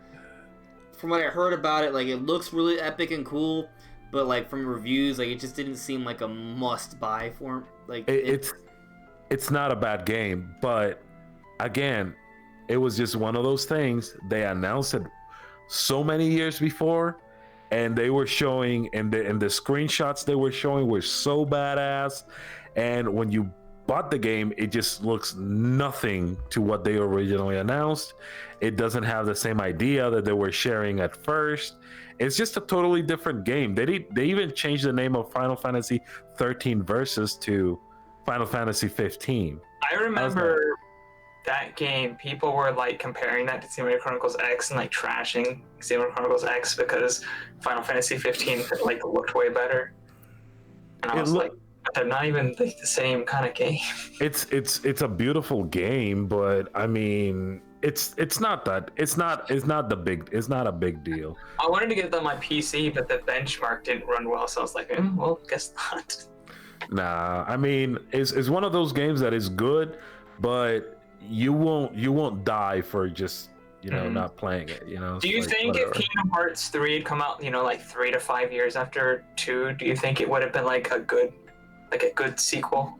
Or do you think even in that aspect, like, you would have been blown away by the graphics only 4 or 5 years afterwards? I mean, like, the gameplay, obviously. Gameplay-wise, I think it's not really groundbreaking at all. I don't think I would have considered it to be a better game than the second one, but it would have been like, I guess I wouldn't have been so critical about it, just because dude, I was freaking like 17 years old at the time when I finished. No, actually 16 when I finished the second one. I'm 29. Like, you know, it's like I knew the third game was coming, but it just came out, so we knew that Square Enix. I don't know how long they were working for it. I don't know. I mean, I don't work for them, but they knew people wanted this, you know, so bad. By the time Final Fantasy VII Remake is finished, I don't just mean like the first part that's coming out. Apparently the first part is going to be basically like its own game. I know. I mean like all of it, like all the Final Fantasy VII Remake, all the parts, all the episodes. How many episodes do you think it's going to be? I don't know, but by the time that comes out, I'm going to be 29. I hope it's not that long. I hope it's not. I hope not. You'd hope, but this is Square, and they're already taking forever to get the first one out. They had to remake the whole game. I think it sucks when a game is announced and you know it's in development, and like, because then you're just always wondering, oh, I wonder how long it's gonna take, right? Like, but if the game is not announced, at least you know, okay, it's not announced, so I shouldn't expect soon necessarily, right? But for example, I mean, with Metroid Prime 4, they announced it in 2017, so we were like, damn, surely by 2019 we'll at least know how the game looks, right? Like, we thought we would see the game next year, maybe. Right, like we thought we would see the game in 2018 in terms of like maybe like at least like a trailer at E3, you know, when they announced it in 2017. You know, now we're gonna go into 2020 and we will have seen nothing on it. Yeah, but I mean, at least Nintendo, you know, at least Nintendo has common sense, you know. At least Nintendo has a brain and comes out and says, guys, listen, this game was looking like crap. I mean, we were not satisfied, you know, with how it was looking or whatever. We're going to give it to a team that we actually trust, which is Retro Studios. So they're going to start the development now. It's going to take longer, but at least you know that you're going to get a good quality game. Square Enix doesn't do that. No other company I've seen. I haven't seen any other company doing that. Well, I'll give Square this. You still have entitled people just saying, oh, Nintendo, you owe us really good, the best Metroid Prime game, you know, because you are making us go through a hard time right now. Just shut the hell up, man. Like, Jesus Christ, like, what other company have you seen doing that? Nobody. I'm gonna give Square this, though. I was under the impression that it would be a lot longer before we would ever see Final Fantasy VII Remake, and now we're gonna get a game early next year. Like, I think they did a good job of spelling the bad news. Everyone was really mad about it. That, oh, God, it looks like a shit show. And now, all of a sudden, the game looks really good, and we're going to be able to play it next year, early next year. But it's just because they're doing a smart thing where it's episodes. So, you know, we won't play the rest of it till later. But they're saying that this episode's going to be basically like its own game. It's like a fully featured game. Like it's not just a remake, right? It's not a simple remake. This is a reimagining. You know, like it's a new game, new gameplay. Apparently, I mean, they're gonna add more story elements to it, like in between, like explain more in between. The one thing that kind of bothers me about it, and keep in mind, I didn't play Final Fantasy VII when it first came out. I'm playing through it now, and I'm still pretty early on. I think, like I just saw the Wow. I mean, it's old, so it's kind of like hard to get through. But no, I was just kind of wondering because I didn't know that you like. Are you a big RPG? No, like, I mean, I am an RPG fan, but I'm a Nintendo fan, so I don't really play on other systems. That's mainly it. Okay. Like, not counting the PS4, I never owned a non-Nintendo system. Wow. Yeah. Interesting. Yeah, I know.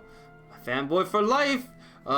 But yeah, I'm just playing through Final Fantasy VII now, and like it's just seeing where I'm at in the story. I'm gonna be kind of disappointed if like when Final Fantasy VII Remake comes out, I get through the game and like, damn. So the story only got to where I'm up to now, and there's still like 80 hours left in the, you know, like I'm probably like 10 hours into the game already. I'll be upset if like the story only covers like the first 10 to 20 hours on the original. It may be like a 60, 70 hour game, right? But you understand what I mean? Like they may not, like we won't see it go through the whole story. I'm worried about how much of this new story elements is just gonna feel like filler. Yeah. We should talk about more Zelda though. This is a Zelda topic. That's true. As Cosmic just said, this is not about Breath of the Wild 2 anymore. I'm sorry. We hit the secret trash on Square topic. Yeah. But it looks like Nintendo's handling Zelda right now, and I think they're gonna do a great job with it. So interesting point. So Ray, you brought up that this game's for sure happening in Hyrule. I guess I don't know if you saw, right, but they did Onuma did confirm that we're returning to Hyrule, right? Yeah. So. So I heard some people talk about when the trailer first came out. It's like, oh my God, the castle's gonna fly to another land, and that's where the game's gonna take place. That was pissing me off, bro. Like I was getting pissed. Like, are we? I literally saw a dude saying, "Oh, space? Are we going to space now? Or is it gonna be Zelda and Mars?" I was like, dude, don't make me take my hand and just get it through my computer and pull you to my end and just. I feel like people were missing the point of that. Like, I think the castle is gonna rise up into the air, and it's gonna be Ganondorf's castle, like in Ocarina of Time. Yeah, something like that. It's a floating castle. I have this interesting theory. I've brought it up subtly a little bit before, but I think if you go back to the trailer, like the Great Plateau, like when you see the castle rising, it's from the perspective of the Great Plateau. And there's been this mystery about the Great Plateau. How did it get there? Like, why is there this giant castle-like structure holding this land, like, embedded into the ground? And people have seen the ruins with the Temple of Time, and it's the same layout as Castletown from Ocarina of Time. And where the castle was is actually where the Ice Lake is in the Great Plateau. So, I don't know if they're going to do it, but what if the castle comes out of the ground and it goes back to the Great Plateau? And that explains why the castle's not there anymore. It's gonna feel like Castlevania, the animated series. Yeah, man. yeah, the castle teleports. Yeah. Yeah, I haven't finished that. I'm on season 2. But I finished that so long ago. it's not an anime, by the way. It's not anime. It's not Japanese. Oh no, I said. Yeah. Just No, the you animated didn't. series. You didn't. But Brandon, I think Brandon's like, oh, you should check out this Castlevania anime. It's technically not an anime. It is animated in a Japanese style. It's similar. It is But you can animated. tell it's different, man. It feels different. The acting is so different. But that would be- the but animation's that- different, but it's similar. But that would be a good idea though, Andrews, about like not teleporting, like floating the castle all the way to the Great Plateau. Yeah. But I do see something like the Ocarina of Time, you know, like where It just, like, floating Hyrule castle. Castle was just floating and it was surrounded by lava. That'd be or so something like that. epic. It'd be so epic. And nostalgic too, you know. And nostalgic too. That's the thing. Like they might like. It's gonna remind you of the original Ganon's castle. Like this is Ganondorf, right? So it's gonna be a castle. One other thing that I thought was really cool is that Ganondorf is resurrecting. They showed that silhouette with the not a lightning strike, but in that Frankenstein moment where they show the body and with the shadow. I think that's how he's gonna eventually look by the end of the game. Like he's getting. Like what if like Ganondorf has his own story? Not that you play as him, but like he has a he has a resurrection arc. Like his story is about coming back to full power. Or do you think it just all happens right at the beginning? Well, before I answer that question, I thought it was pretty interesting the fact that when you pause the trailer and you see that shadow, Yeah. like Ganondorf is still laying down, sealed. Yeah, it's not like I mean- a shadow of his body. It's more like maybe that's like his aura. You know, Okay. or something. You like you know, like a ghost. Like you see you know, it was some sort of light that showed his true form, but it wasn't. We can't see his true form yet. Gotcha. And the hand was like reaching to grab him in the shadow instead of actually having grabbed him yet. So Whoa, I want to see. Actually, damn it. It could be like a flash to the past. Actually. Oh man. Oh, You're giving 'cause it him was ideas like, now. oh man, yeah, it's churning. I'm opening up the video editor. I need to like look at frame by frame. I need to look frame by frame now.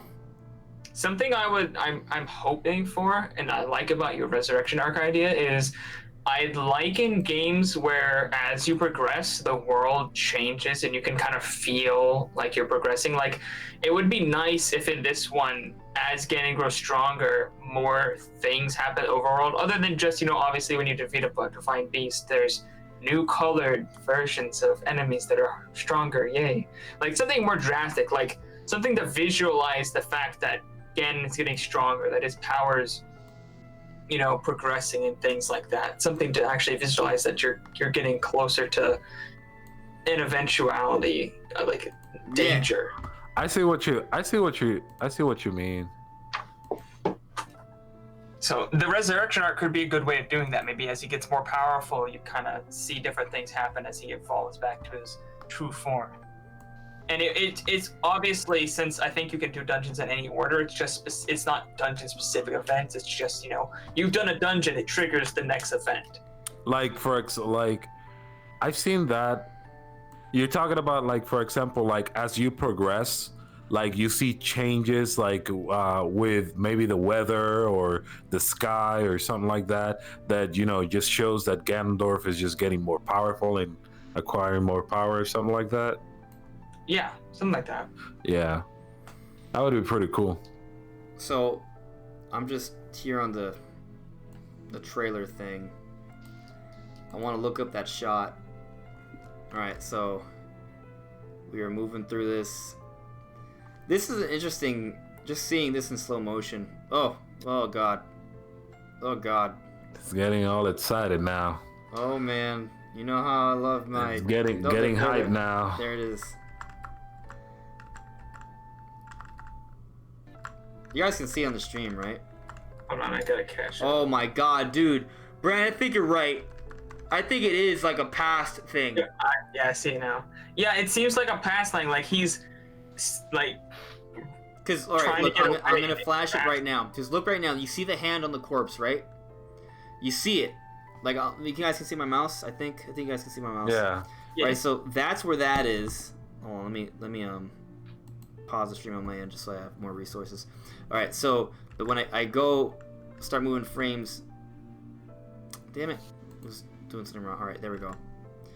Look at that. Alright, so the hand is still there. See what as the light? It's still there. Mm-hmm. So this is probably the most clearest shot, I think. You see the hand on the corpse still there. The body.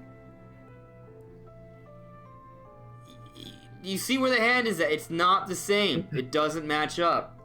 Right. Yeah, that's what I was saying. I mean, you can still see the corpse there. Right. Yeah.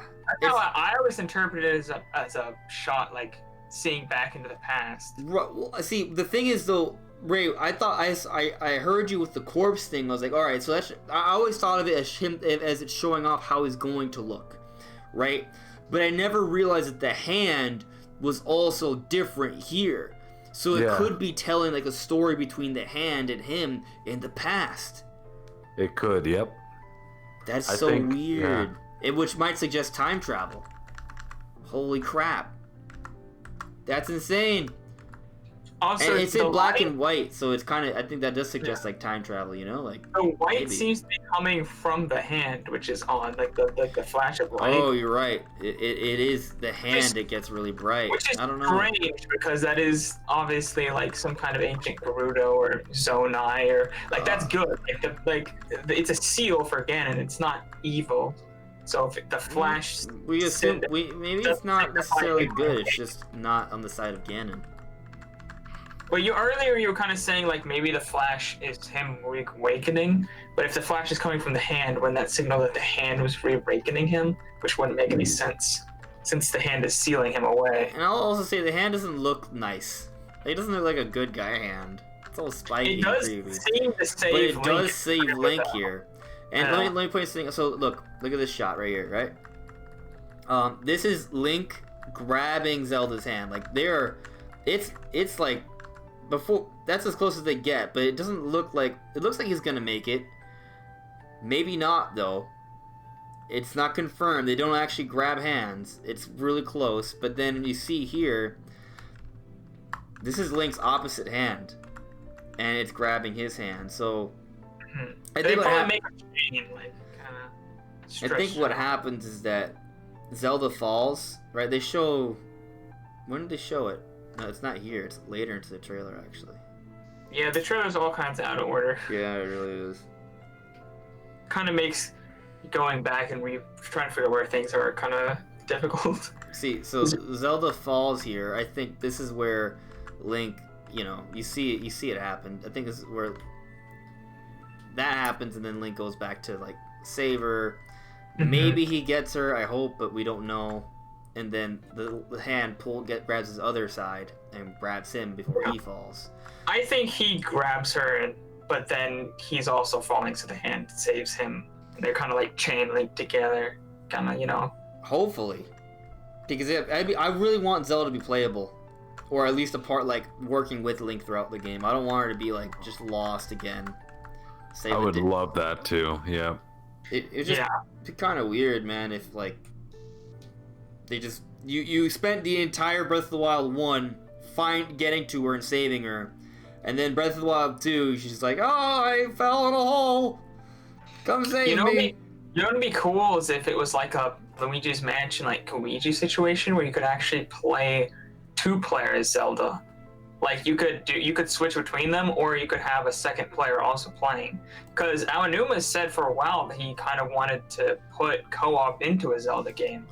Not just that, but I mean, there have been people mentioning to him, "Hey, so are we gonna be able to play Zelda 2 players now?" And he's like, 2 players, huh? Interesting. Yeah, he did call me. He's like, that's interesting that people are assuming that Zelda's playable. That's interesting. Yep. Like, Didn't say anything on it. I will say that, remember when Breath of the Wild 1 was shown off for the first time before we had a name, people were saying, oh, that must be a girl in the hood. Female Link.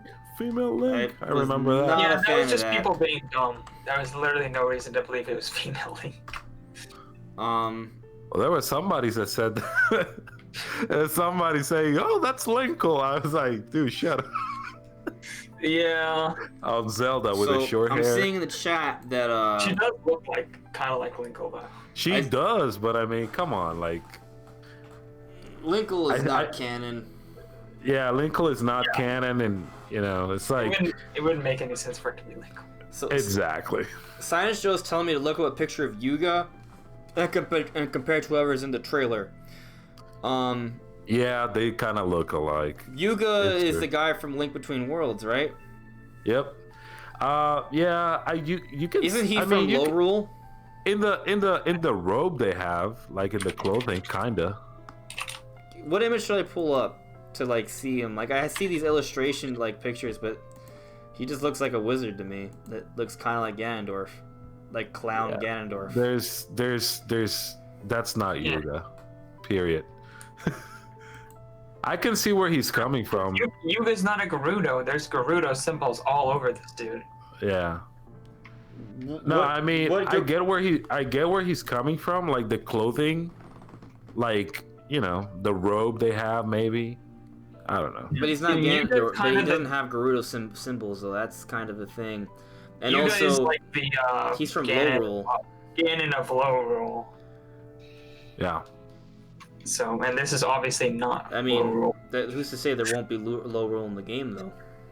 Right, but this is obvious. I don't think this is in Lorule, though. That is kind of like the Dark World, But it's a physical underworld, not like other parallel dimension world, Mm-hmm. I don't know. I mean, I do think it's interesting how Yuga looks a lot like Ganondorf. But I think But I don't see it. I think he's just like low. I think he's like the Lorule counterpart. Yeah, he is. Yeah, he is. That's why he looks like me. Obviously, he's gonna look like Ganon because he's supposed to look like Ganon. How do you guys feel about Zant? Zant is not gonna be in this, I don't think. Some people are seeing a lot of ties with Twilight Princess. Like they think maybe that glowy thing we're seeing isn't necessarily Zonai, but maybe like a connection to the Twilight Realm. I don't agree, but I'm not gonna say it's impossible. Twilight Realm stuff, though. You know what's really interesting to me though? Like Nintendo talks about Zelda in a way where they don't really think about the story or the timeline. But when you start looking into this stuff, there's a lot of details that really fit really well together all the time. It's kind of hard for me to believe that they don't have I feel like they know more than they let on, Like I think they kind of play humble about how much they pay attention to the story. There are contradictions, it's not perfect, I agree, but there's some things that I'm like, yo, they were thinking about this for a while. Right? Like, come on. Like if for sure that this Ganondorf is, the Ganondorf.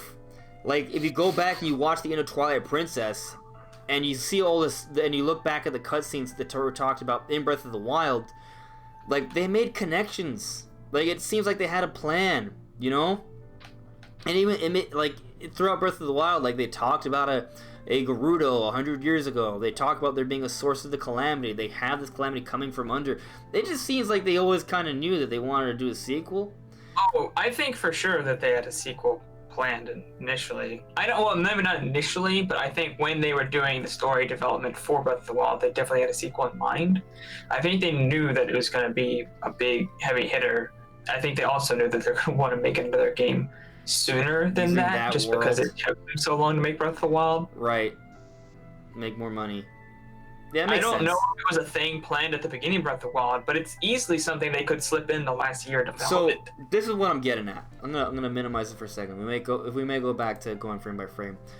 The thing that I'm getting at is if we go back to Twilight Princess HD, not Twilight Princess, right? So I don't think they were that forward thinking, like back in 2005-06 when they were working on the game, like, oh, let's put this reference in here for a game we're gonna make 12 years in the future. No, like that's not what I'm saying. But what I am saying is that in Twilight Princess HD, they put this extra art in Castle Town, close to the castle, where it shows like Link and it shows Rito in the castle, which was never there before. They added that. They also added some things to Ganondorf's design as well. And it was just weird. Like, first of all, Rito aren't in that timeline at all. But they show Rito's symbology in the Castle Town when they did the HD remake, and the HD remake was being done during the development for Breath of the Wild. So what if they threw these little things in there because they had like an internal plan of what they were going to do with the story at that point? I think that I'm pretty sure they did, just because they didn't know back then, back when the original Twilight Princess came out, what they were gonna be doing like in the future. But in order for it to make more sense for a game like story wise for a game Breath of the Wild, I think they did. Or maybe it's just like, or maybe that's what us as fans like to think, right? But maybe just an Easter egg somehow. Like I remember I played Ocarina of Time for the 3DS, and there's like a Skyward Sword Easter egg there too. Yeah, so, there's a couple in the remakes. I think in Majora's Mask, I think there's also a Wind Waker. Yeah. There's like a poster in the town that is the symbol for Wind Waker. Yep. I think they're just very open-ended with their story. Like they put in things so that later they can tie it in if they want to. I feel like a lot of their stuff is like it's a very complete, but at the same time they leave it open. I feel like that's how they make Zelda games. I don't know if they specifically have things in place for later games as much as they just leave the possibility open to tie it in. I think one thing we can agree with though is that they are taking story like more into consideration than they were before. I think since Skyward Sword they started putting more focus on it. I think so too, because Skyward Sword, for a Zelda game, in my opinion, I didn't like the game as much, compared to like something like Breath of the Wild, but it had a pretty good story for what it was, I thought the story in Skyward Sword was really good. Looking up Master Doom. The whole purpose of Skyward Sword story was to kind of tie the timeline in, like actually like cement things about the timeline. There's so many hints in not Twilight Princess, Skyward Sword. I mean, it's literally the purpose was to be the beginning of the timeline, to tie in everything, kind of actually piece together what's going on, because the timeline was kind of a little bit of a mess before that. It was a little bit better after Skyward Sword. Yep. So I'm looking at this Master of Doom thing. I don't understand. I haven't seen the video, so I don't know. But I see that Sabbath64, he said, just look up the Master of Doom on YouTube. He put up a thumbnail of Ganondorf from Breath of the Wild 2. I think it's concept art. I don't think it's concept art. I think that's just a thing that someone made. I've seen some people like drawing stuff like that. I think someone just drew that. I don't think. I think I saw that on Twitter actually. So. Yeah, I'm pretty sure it's not actually real official art. Is that like good-looking Ganondorf and stuff? It's good-looking Ganondorf and stuff. Yeah, it's super buff. sexy Ganondorf. Right. With long flowy hair. Oh, this one though looks a little bit more intimidating. Like it's not like pretty and super nice Ganondorf, but it is like a very sexy Ganondorf.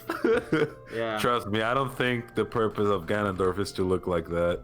I don't think he's gonna be sexy. I don't think his design would be quite. Maybe he will be sexy. Who knows? I really hope he's not once he gets hydrated. Hydrated. Yeah. He's like SpongeBob when you see him outside the ocean, just dry, dead, lifeless. Science Show said, "What if they are in Lorule? Man, what if?"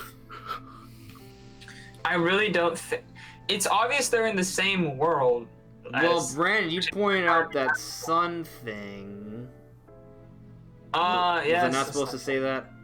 No, don't talk about that. Shh, secrets. You heard nothing. Okay. Nobody heard. I can't talk about that one. Can't talk about it. Not yet. just the no. Okay. We haven't figured out everything about that yet. We got some stuff to think about. It's weird. Yeah, man. But what else is there to say? Everything. We can go deep. We can still go deep, but it's already past midnight. Probably near the end of the discussion. I think people are going to sleep. Seeing the chat, there's not much people left. People are falling asleep. I don't know. Do you guys have any other ideas about this game? Not really that I.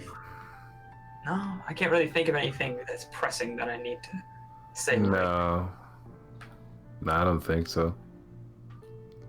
Obviously, I have more ideas in the game. It's just gonna be. What if I told you that Tingle's coming back?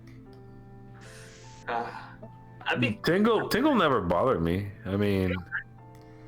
Alright. What if I told you that... Remember how I said I was 99.99% sure that that's Ganondorf from the trailer? What if I told you that there's a 0.01% chance that it's actually Tingle? I don't know how to react to that, to be honest. And he's actually like super buff Tingle too. Oh my god. And if Tingle takes off the little green hat, he has long flowy red hair. Tingle went and a nipple ring. Tingle went on a diet. He started exercising. Yeah. What if? Well, what if I actually told you that all the Tingle variants from the Wind Waker, they're actually the first founders of the Yiga.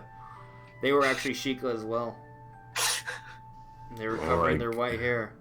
You don't see if Tingle has hair or not. He's probably just a bald fat dude, but he might have white hair. And maybe he wears black, brown-eyed contacts to hide his red eyes because he's actually Sheikah. Oh god. Yeah. There you go. The theorizing is strong here. Alright, guys. So I don't actually think that the Ganondorf corpse is Tingle. But what if Tingle's in the game? I think there's a chance of that. That'd be cool to see. And among many, many other things. But, you know, I think we're done for now. Anyways, everyone, make sure to check out the Podcast Dojo. Make sure to check out What About Nintendo. And have a good night. We'll see you really soon. See you guys. Bye, guys.